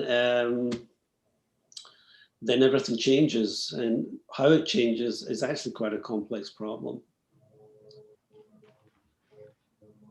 So. But I just saw today, Siberia was over 100. Wow. Temperature. Some places in Siberia. And then there goes another tipping point, the methane coming out of the permafrost. Yep. And as you saw, that was increasing too. Right. And it's like, I think it's like 100 times more powerful than CO2 at trapping, the long wave radiation from the Earth. Right. Yeah. So. The only saving element of it is that it's the methane is shorter lived in the atmosphere, but nevertheless, while it's here, it's terrible. So let me make a suggestion here. All of these projections are bad. Some are worse than others. they're all going to have serious effects on the region, the world, and Alta. I wonder if it would be useful to form a joint industry government study group, you might say, within Alta, who can together work out these possible ramifications of climate change and our collective community's response to them. And I think that question is primarily to you, Harris, but I'd be interested in others chiming in. Well, I think, from my perspective as a planning commission member, looking at, what Alta is facing, you can kind of do like they do in the models. You take the worst case scenario and kind of the best case scenario. That gives you the bounds of what you're going to do, and then have to ask yourself into the future, if this worst case scenario transpires, what as a town we can do to be, a vibrant town. And then if you look in the best case scenario, and there's somewhere in the middle, the old Venn diagram, there are some of those strategies that are going to be common between all of them. And those are the ones I think you want to really focus on. And if you think about it, this has been done quite some numerous times. Governor Huntsman had the BRAC report, right? I was on that. We were told to keep it to 20 pages, which was really tough. Then, Governor Herbert had the 50-year water future, right? So there's actually a lot of information in that, that is relevant to Alta, I think. So I'm not sure if you want to reinvent the wheel there without first looking at what's been done before, especially that water report, I would say. Well, from my standpoint, we definitely don't want to reinvent the wheel, but we do want to understand what has been done that's relevant to us. Right. So one thing to be aware of was I was somewhat constrained in the climate chapter by politics. I was asked not to use certain words like global warming, climate change, anthropogenic climate change, because the rationale was that if I use those words, many of the legislators would not even bother reading the document. So you won't see that verbiage in there. I could have stuck by my guns and said, we're going to do this, but I thought the path of least resistance was perhaps the prudent one at the time.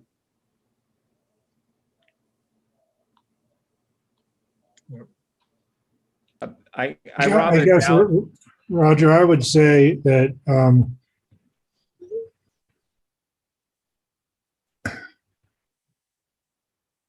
it strikes me as an opportunity for, this is where the market information has to get absorbed by the companies that are trying to make a living. And so, I think that this is a public forum. I've gotten, I know that there are people watching this YouTube, for example. I don't know if they're the lodge owners or who, but there are people doing that. And, for them to be impressed with these data and these trends, it's, Dr. Gillis isn't telling us something that hasn't already been publicized. He's giving us some detail about it. But the lodges ought to be thinking about how they're going to make a living. And, I know that there are projections that are more optimistic and some that are more pessimistic, and people don't deal with uncertainty and they don't deal with bad news very successfully. I don't know that the government can really persuade people much about that. I think that the town could do things like, I'd be interested to know what people in the community think of the Central Wasatch Commission Mountain Transportation Study. And is that a white elephant or not, for example? Potentially. I mean, there's no way to answer this question. The problem is that, you know, as the noisy estimates and then the potentially biased estimates from not having the inflection points that Jeff was talking about make it so that there's really not, and our relative size makes it so that we're not the ones who are making these decisions for us. So it seems to me all we can do is, you know, is there a way to have some summer business? If there's no summer business and there's a very reduced ski season, the town of Alta doesn't have any revenues.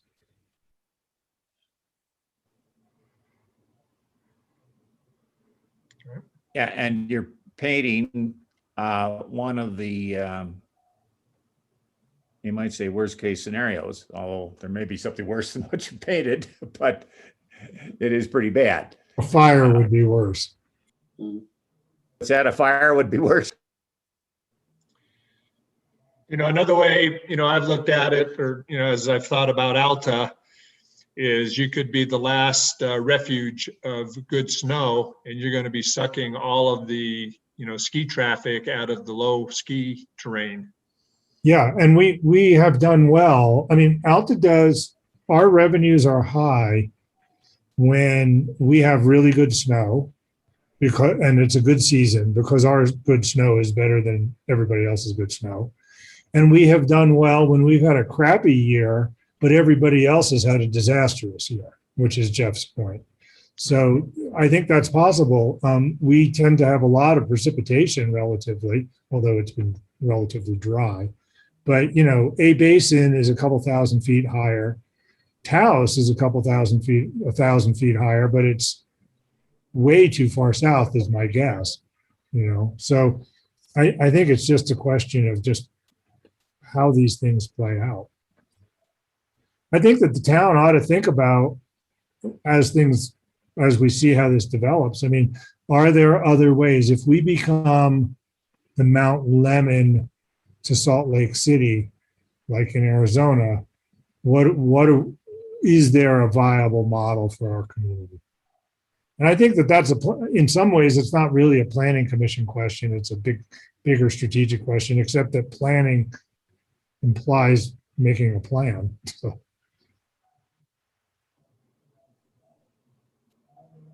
Yeah, that's how I interpret that word also. And the plan that I think, from my standpoint, we should be thinking about is how are we going to respond to these changes, which are inevitable. And I mean, your suggestion, Harris, is that the lodges just have to figure out how to make money in the summer, and the ski resort, I don't know what they do. They can't make a living by charging $5 to drive up the summer road.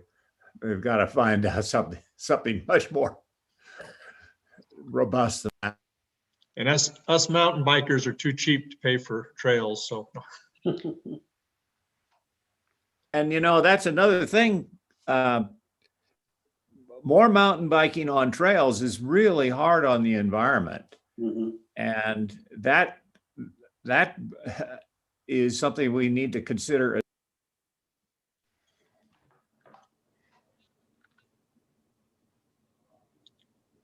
It's coming up on 5 o'clock here, and I really appreciate your time, Dr.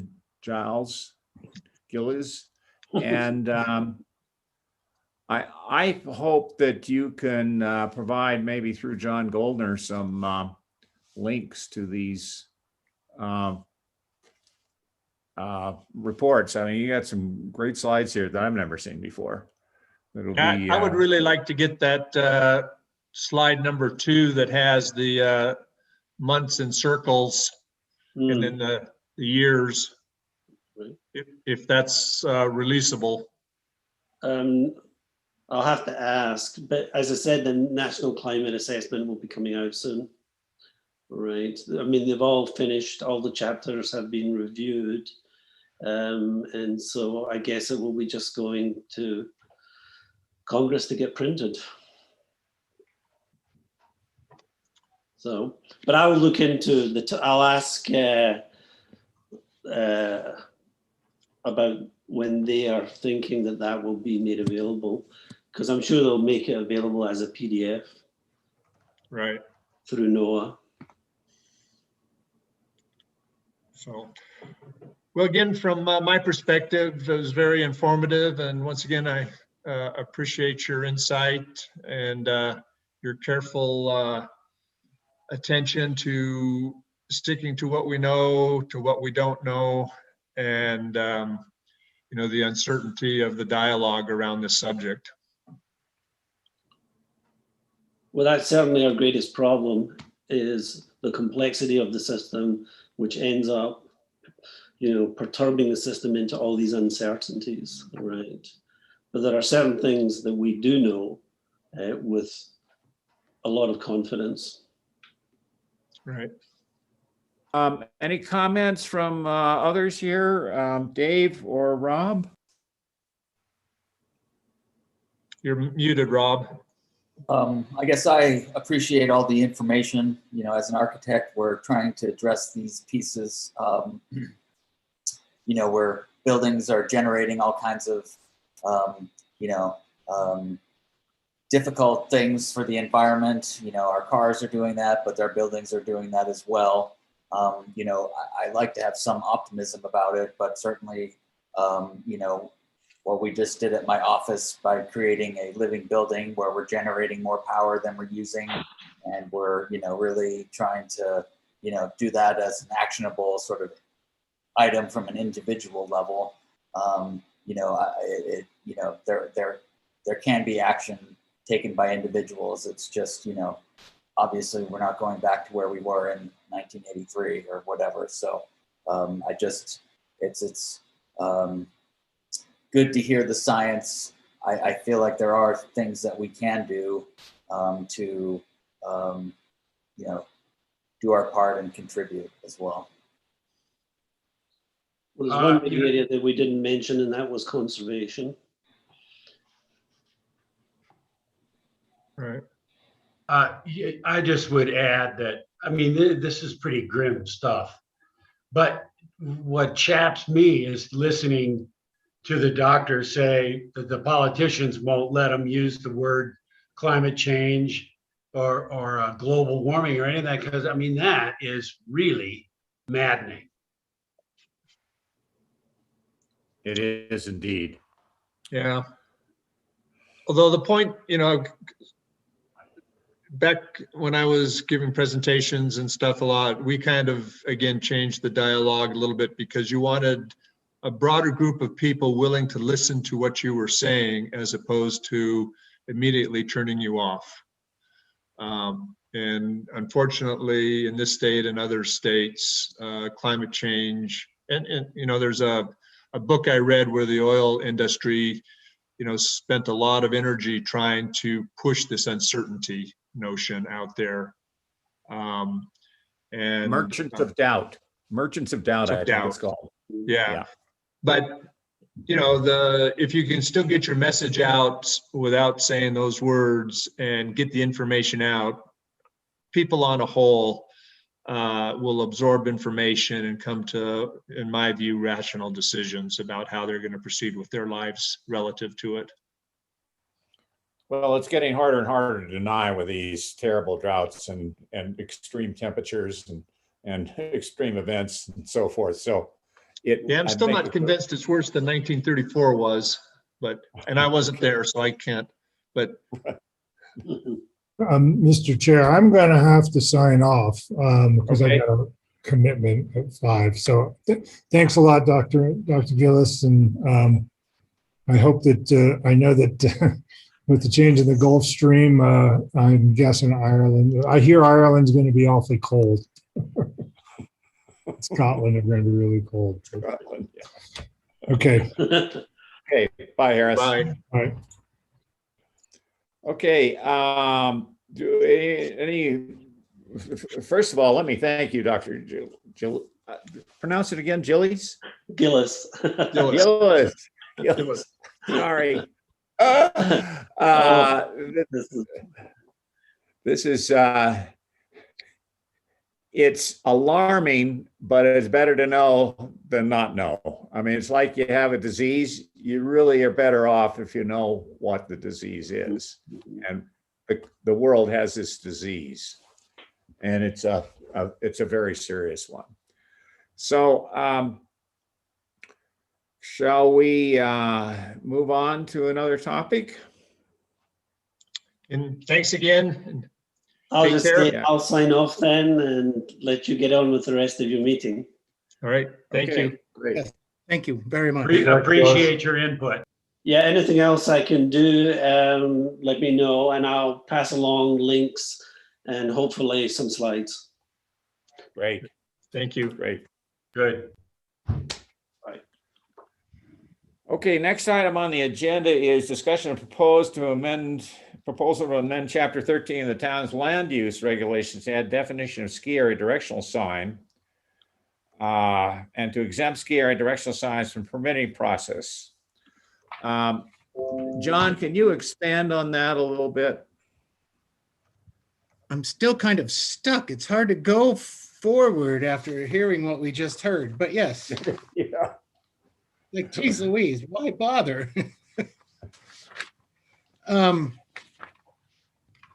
We brought this up, or we talked about this a little bit in the last meeting. And this is a proposal to create a new definition of a sign, a ski area directional sign, and then exempt that sign as some of the signs that are already exempted from permitting processes and setbacks in our ordinance, like nameplates and other directional signs. The ski area, when we did the Upper Albion Basin Protection Zone, we created a larger setback to waterways for everything, except certain structures that weren't buildings for the ski area, because it's where they, half of their, or a good portion of their operations are in the Albion Basin and in the protection overlay zone. They sought and were granted exemption for some buildings, for some structures that weren't buildings, so long as the exemption was approved by applicable agencies like the Health Department and Salt Lake City Public Utilities and the Forest Service, and that we knew about it as a town before they started any site prep. The ski area sought more exemptions, and they wanted these same kind of exemptions for different areas that they owned, in addition to just the Forest Service property that they leased. They didn't get that because we never talked about this before. We brought it up at the last meeting, and in order to go forward with this, any kind of a recommendation for the town council, you would have to have a public hearing, take input, discuss it, and then decide whether or not you wanted to move forward with this proposed amendment, and then make a recommendation to the town council. Everyone thought it was a little premature at the last meeting. And John had a great point. He said, well, if we do this, is there a limit to the number of signs that could be exempted? And that was a very good point. And there's in the staff review, I did look around at Bryan Head and Park City, and yes, they do talk about certain things, and they do this same thing for their ski area. So you can exempt ski area directional signs so long as they aren't more than 32 square feet. They're not lit. They're not on a right of way. They're not, in our case, they wouldn't be on SR 210 or the bypass road. And then they also had a limit that there couldn't be more than 3 of these signs in any given acre. So looking at that as a kicking off or a jumping off point, if we were to adopt a new ordinance with this new definition and exempting this from the sign requirements, I think that would be fine, but that's just a beginning point to start talking about it. Yeah, this is Jeff. I don't have a hard time with the exemption. I think there's, as the proposed draft there has, 3 signs per acre is totally unenforceable. it's like drawing political boundaries when you're setting congressional districts. You can draw those in many ways. So I think for a staff person, for you to go out there and say, you got 4 signs in this acre, and they're saying, well, no, this acre's over here.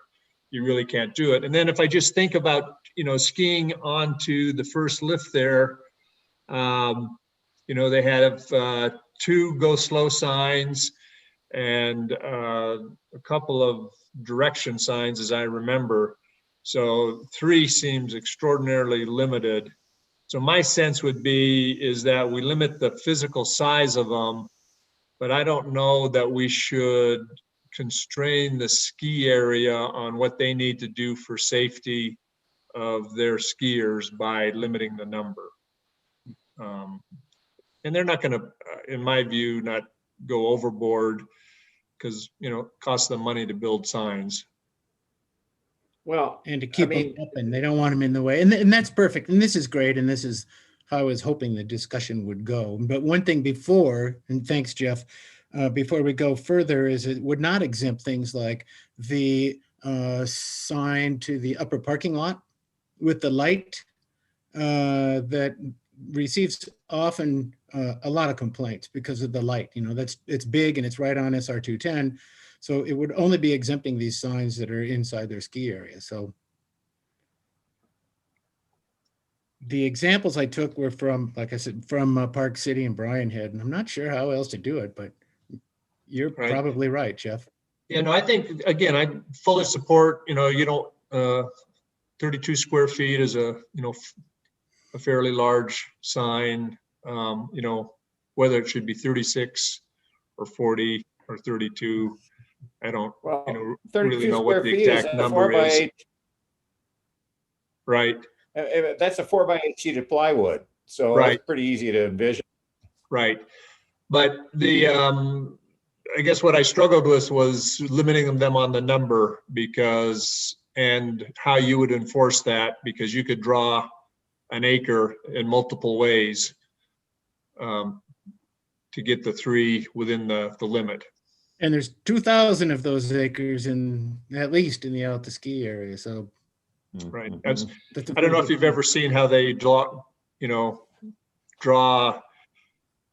congressional districts, trying to group equal number of people, but they're long and skinny and, Mandarin. Yeah. it's, You could Seems to me redraw it that every there- time you wanted another sign. yeah, Seems pure to me mandating the sign ordinance. Yeah, there are 2 kinds of signs. The ones that are just put in place with patrollers that say slow, or here's an arrow, or something like that are effectively temporary, put in with bamboo poles and banners. Right. Those are those not adequate? Do we need fixed directional signs as well? I mean, Well, I almost hate to even bring this up, because if we start trying to distinguish between signs and temporary signs and directional signs and informational signs, it's like, geez Louise. yeah. But again, it's Hey, just quest. Hey, John, for my money, the lift company doesn't want a bunch of signs all over the place. They're not going to plaster signs everywhere. And I remember way back when you couldn't find a sign anywhere on that mountain. This I would consider an improvement. And I just think exempt them and let them do the right thing. They will do the right thing, in my view. Right, but I agree that we ought to put a physical limit on the size. I agree. The individual signs. Your point, Jeff, that constraining number of signs per acres is just a hopeless losing task. I mean, let's just get away from that. And Rob's point is, look, exempt signs, they're not going to do anything unreasonable. So there you are. And under the Albion Basin overlay zone, you've separated them away from sensitive environmental lands. And And, But- and that's enough? I mean, is that basically your suggestion? no, I The think, constraint on them by being in the Albion Basin zone are adequate? yeah, well, I think up there, they were, set back.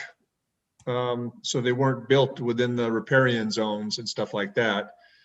And so, yeah, I think there are some constraints on, some of the sensitive lands, but within their business operation of trying to move skiers around, trying to have skier safety and stuff, to overlay a number of signs is, not really the business that we should be in.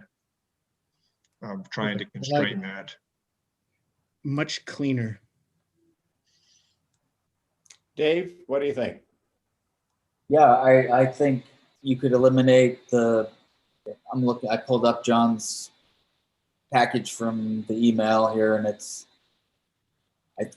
think it's good to say that they can't be illuminated. I like that piece, but I think they're going to do what they need to and not go overboard by, spending effort on and money on signs. So maybe the direction about 3 signs per acre and even the square footage,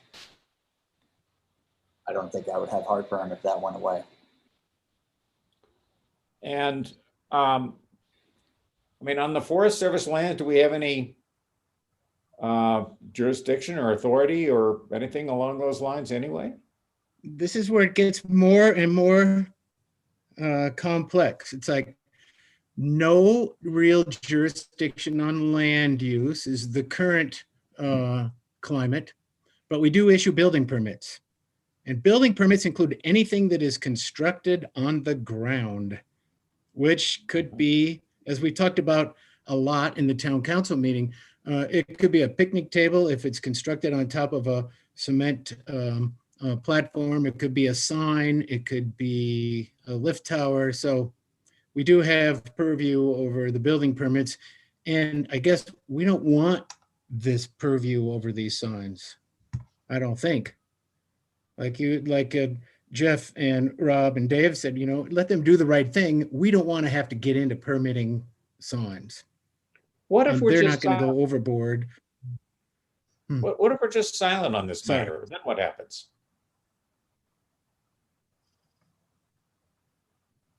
Good question, Robert. Roger, how did this addition become an item on your radar? And this was something that was brought up and proposed by a council member as an effort to assist the ski area. And I don't know, I don't get the feeling that it is that crucial to the ski area. Yeah, is So what the would happen if we were silent on it? I don't think, unless there was a complaint and it turned into an issue that we had to address at some point in the future, probably nothing.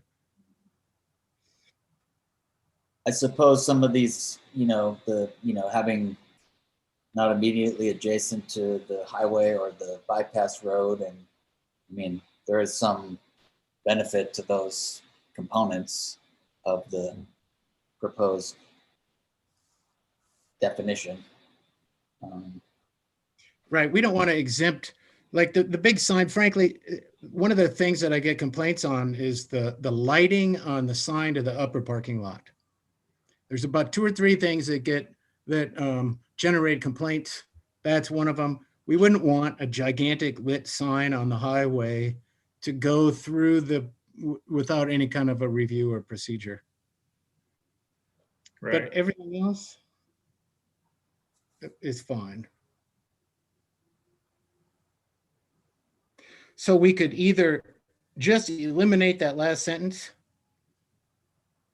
and go with that. And then I also noted in the definitions, and this was a recommendation as presented, it said a sign used in a permitted commercial ski operation. I would eliminate permitted, eliminate that last sentence, And if you want to go forward with this, then set a public hearing, or just as the chair says today, ignore it.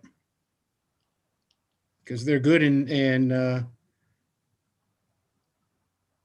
I don't know if it's been a problem. It's not been a problem with the town office in the past. So what happens right now without this ordinance change if Alta Ski Lift decides to build the big lighted sign at their entrance to a parking lot, Gold Miner's Daughter? Do you have the tools in the current ordinance that you could regulate that? Yes, maybe. And the reason I say yes, but maybe because they have a big sign there and it is lit. So they could maintain that. If it gets destroyed, they could replace it. They could. Yeah. So yeah, we do. So my sense is there's no sense creating a regulation for a problem that doesn't exist. And so unless there's a problem we're trying to address or help the town address through some ordinance changes, I would say just drop it. I'm inclined in that direction too. How about you, Dave? You're unmuted. Yeah, just the irony of the seriousness of the previous discussion. Yes. And then petty discussion of a non-lit sign on the ski area to keep people safe seems fairly present in this conversation. So for me, I wouldn't have any problem if we didn't advance this any further than this conversation. And I agree. Okay. Thank you. I'm kind of in a strange spot here, having to put this forward, but I agree. And after a thorough discussion, we still can have control and weigh in on larger lit signs that are like on the highway and the right of ways. But so far, these have not been a problem. If they become a problem, or if it becomes a problem for the ski area and they need our help, then we can always bring this back up again. But I think maybe the best help right now is to turn the page. Okay. So why don't we just say no action? Okay. Good. Okay. Good. Do you need No a action motion on that, John? Or I can we think just, I think I operate on direction. Okay, I think this is enough direction. okay. all right, good. Okay, thank you very much. All right. Next item on the agenda is update on the proposed community center project. Do you want to, John, you want to say something about this? Well, I wasn't going to put anything on because I kind of thought they were finished, but then Roger, you wanted me to bring this up, and it's a good idea, just to bring you all up to speed of where we are. And it's a little more, it's like everything in Alta, it's a little more complicated than it looks up at first. But NEAD is finished. They did their feasibility study. They presented their findings to you at the last meeting. They've done everything that they were supposed to do and more in their contract.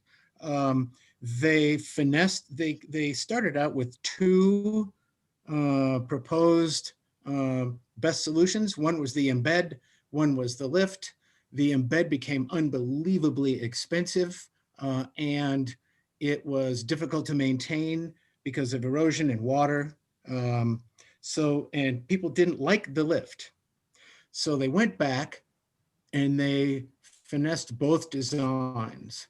And in doing so, the lift rose to the top.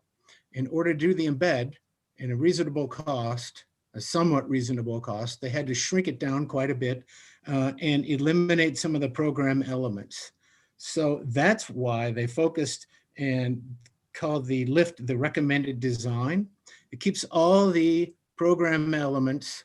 It's at a much lesser cost, and they finessed it so that it didn't look like the unacceptable kind of a block building. What did somebody call it? A mid-century modern coffee table.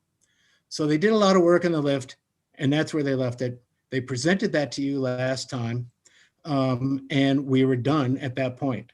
The next step, which we have taken as of last Wednesday, the council amended a budget on a 3-2 vote, 3 for, 2 against, and in the budget amendment was $15,000 to go towards a funding feasibility analysis to see whether or not we can really raise this kind of a money for the community center in this location.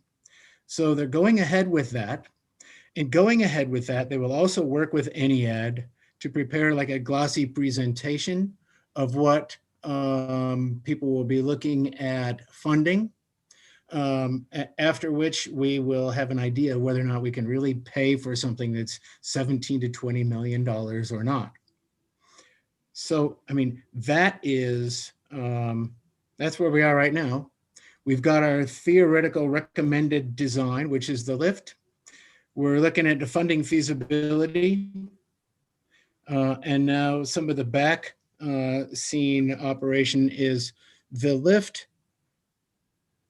related to the avalanche. I mean, it now becomes a philosophical argument that we're going to have to discuss a lot in the future. Certain people don't think that this site is, it's not a good site for a building because it is so heavily avalanched. We don't want to attract people to this area. Roger had mentioned in the last time we wanted some of the, I think graybeards was the term, and I can use that now being one of the graybeards. We want some of the graybeards to look at the avalanche review for this site. So Contour is headed by one of the people in Contour is now the LIAM for the Department of Transportation. So this guy controls our safety and the avalanche, all the avalanche reviews and activities on SR 210.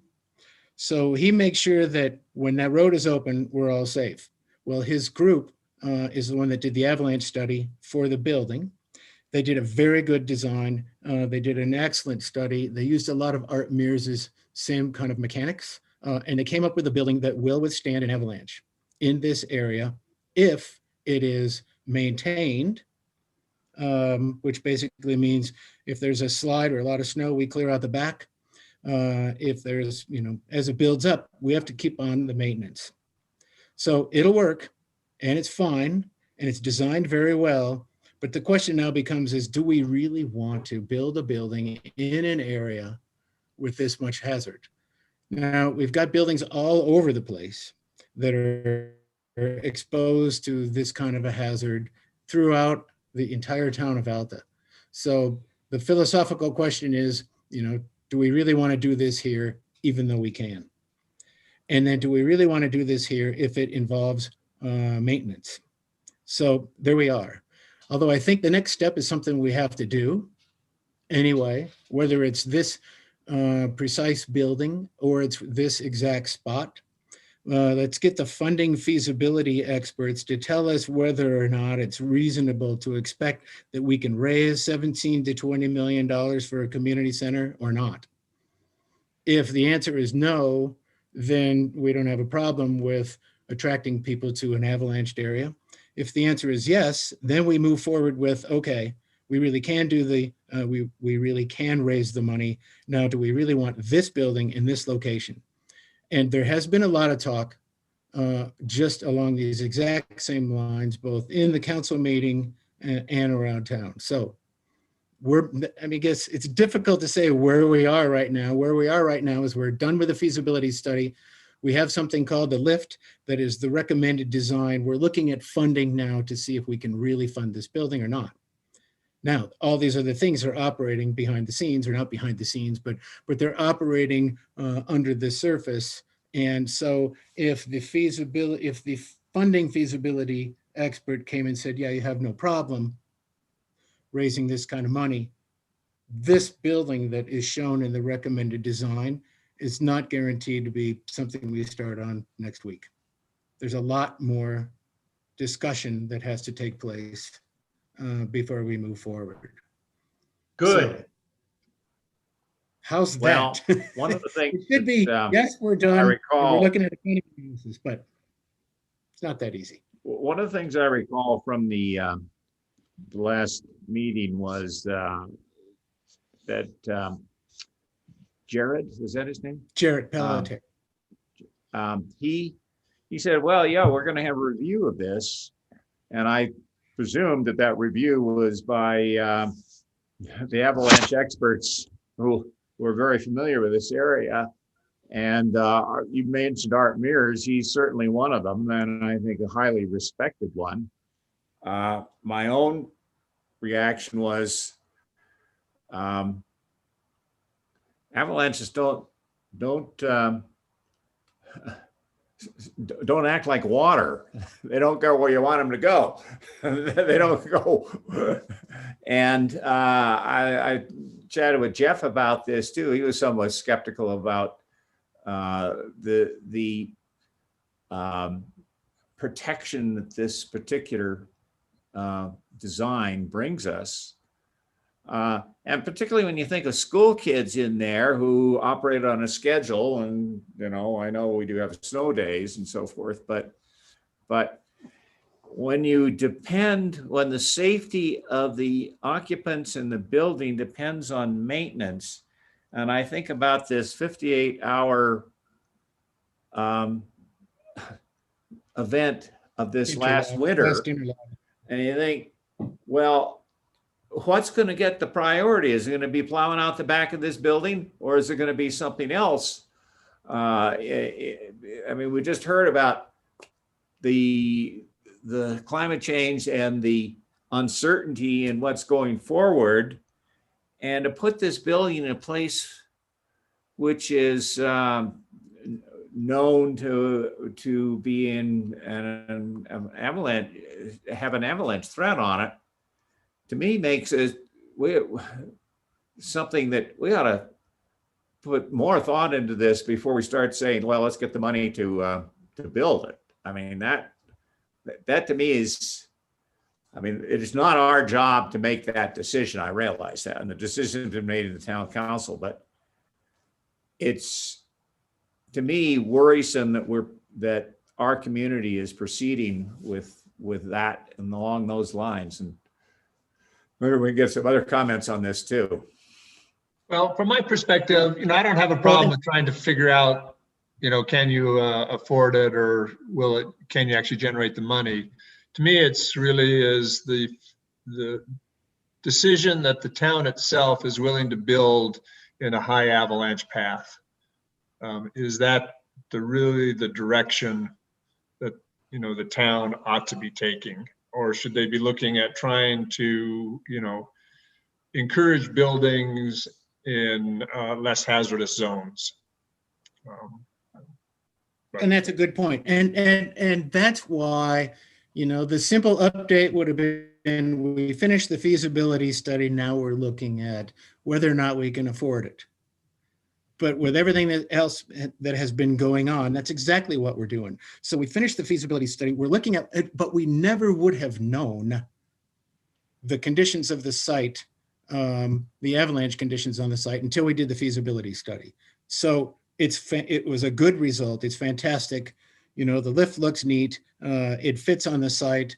But now we know the actual characteristics of the site, and now we have to think about that and deal with that. The next thing, we might not have to deal with it. I mean, if we have a town of 380 people and we have a barely $2 million budget, if a fundraiser says, there's no way you're going to get 20 million bucks, then, we don't really have to deal with this building in this location because we're not going to be able to do it.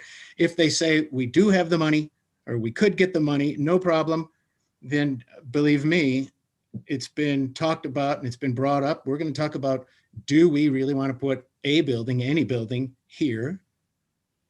And is that building the lift? Now, going back to philosophically, there's so many places in Alta that keep me up at night. Downstairs bedrooms that are between houses, that snow is cleared off the road with a cat. And so the downstairs bedroom not only is covered with snow, but it's covered with compacted snow from a cat. So they know this and they have to maintain it and they have to clean that out. But the one day that they don't, or the 1 week that there's 100 inches of snow and it doesn't get cleared out and there's a fire, we kind of live and breathe on maintenance. So, and it's frightening. And if I had my druthers, we would do something that didn't rely on maintenance. So we're still, I think the proper step is still to move forward and maybe more generally see if we can afford a 17 to $20 million building. And whatever that answer is, move forward from there.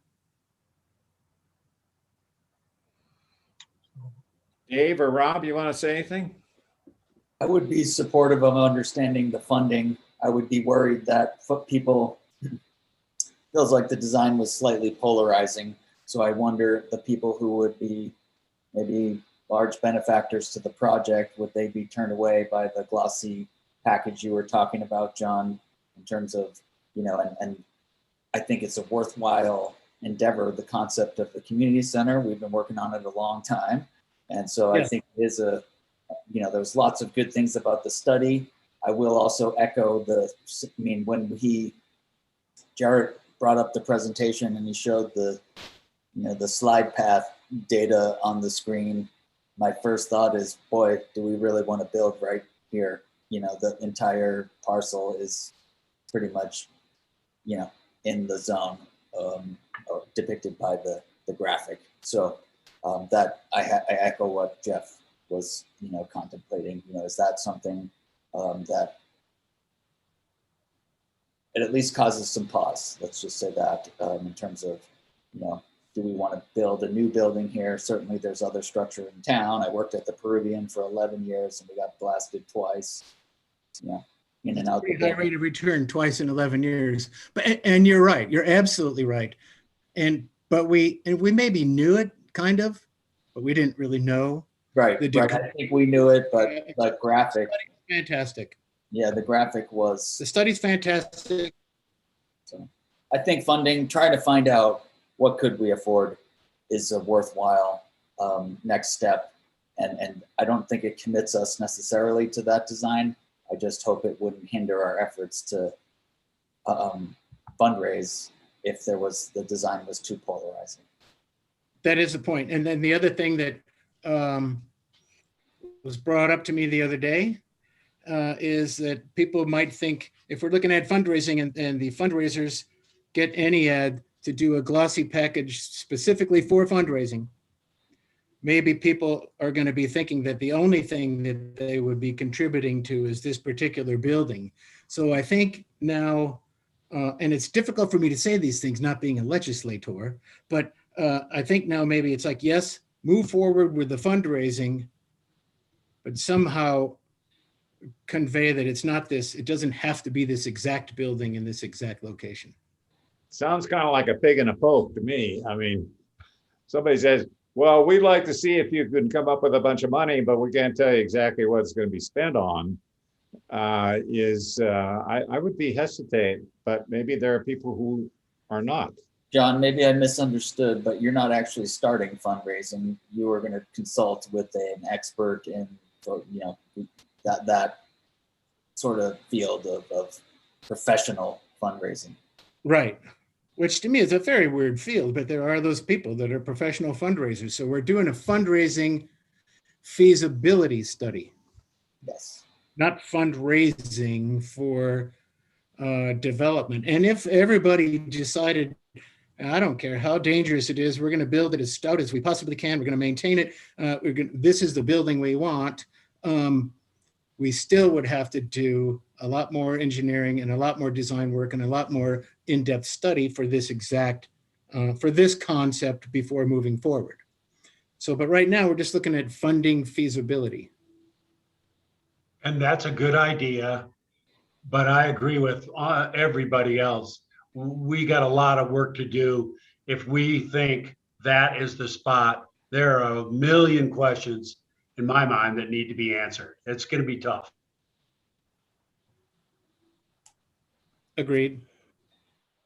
I'd like to make one remark on this. One of the other things I suggested, or when we had this discussion in the last meeting, was some way to envision the scale of this thing. And the idea of a building that's elevated 40 feet off the ground and 60 feet high is not something that we're kind of used to. And I think Dave pointed out that sometimes balloons are used to make those kinds of communicate that kind of information. Setting up balloons here is not that easy. The wind blows a lot of time. So what I did was I put together some slides which I'd like to share, if that's okay. I guess I'm the chairperson. And here's one of them that, well, maybe that isn't one of them. Well, I think it is one of them. Oh, that's gold miners. That is one of the wings of gold miners. There are 3 wings, it turns out they're all identical. And that's, so that gives you an idea of what this building is, scaled to something that's familiar. But it kind of, when I looked at this, I said, well, it makes this piece of gold miners look kind of puny. So maybe this is a better share, if I can do that. Maybe I'm having the same problem that our last guest had, which was I can't share it. Okay, well, there's something that is familiar that gives you an idea of what the size of this building is relative to something we've all seen. And it is big. I mean, there's no question about it. The tail height of a 747 is 63 feet, and that's about the height of this building. So, you know, you could basically park a 747 under it and have room at both the nose and the tail. So this is It'd be a tough landing, though. It would be a tough plan. You normally land these things uphill. That'll help. You can just turn it And around. then take off downhill. You have Sully in there. Sully will land it. That Yeah, is so- awesome. Okay, but you know, to me, I never really could conceive of what is this thing? How big is this? I mean, we got dimensions, but until you have something that you are familiar with, you don't really understand what that means. So that's really all I wanted to contribute to this. Well, that's good, Roger. That's good stuff. Yeah, you're right. We have dimensions, but when you had a comparison like that, it helps. Now, I talked to Tom Pollard, and he said Sea Wing was 75 feet high. And What's 75 feet high? The Sea Wing at the Rustler, the one the farthest west wing. And I mean, if you're on the transfer tow riding along, you see how big that is, and that would be a little bit taller than this, but it's massive. Yeah. To be truthful, the building height doesn't really bother me. It's the lack of connection with the ground plane is what really, if we're getting into the design piece of it, it's kind of this disconnected element that doesn't relate to the community. To me, it feels more like an avalanche research center than a community center. So Are you speaking as an architect? yes.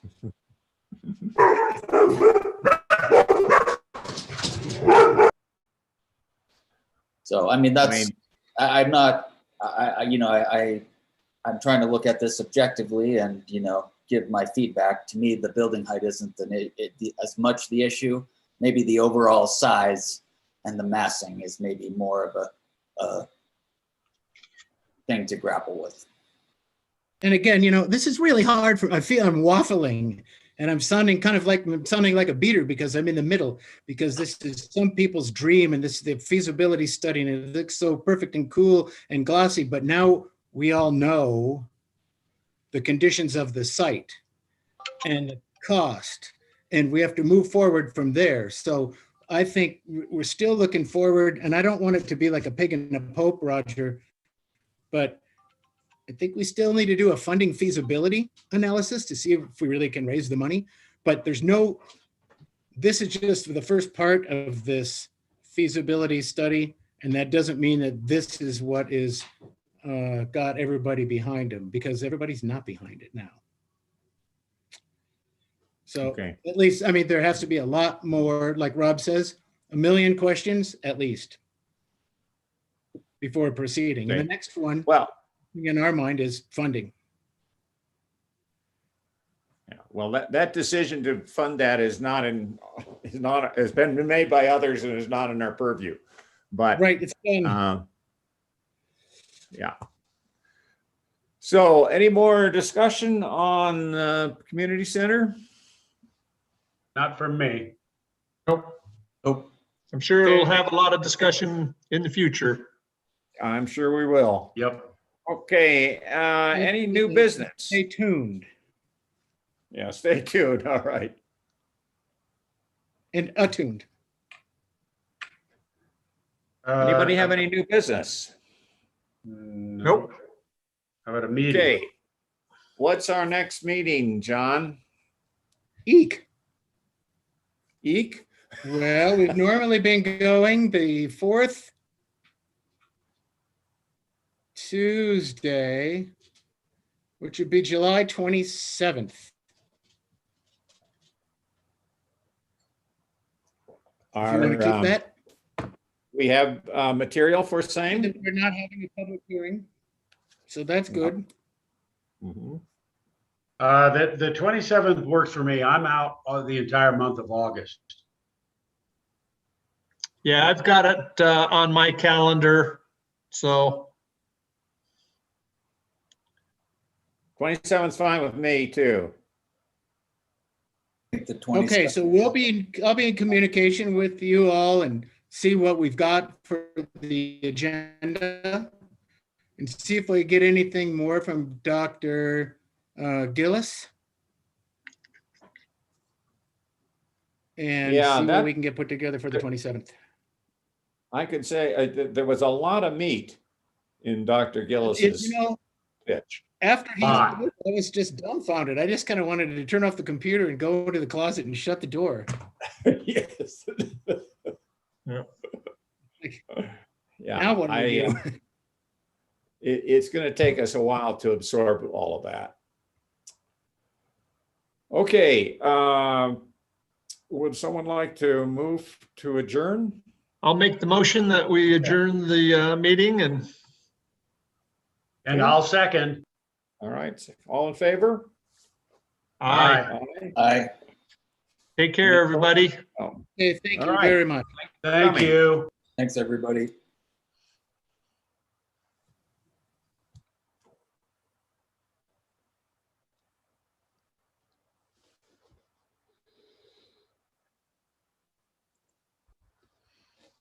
good.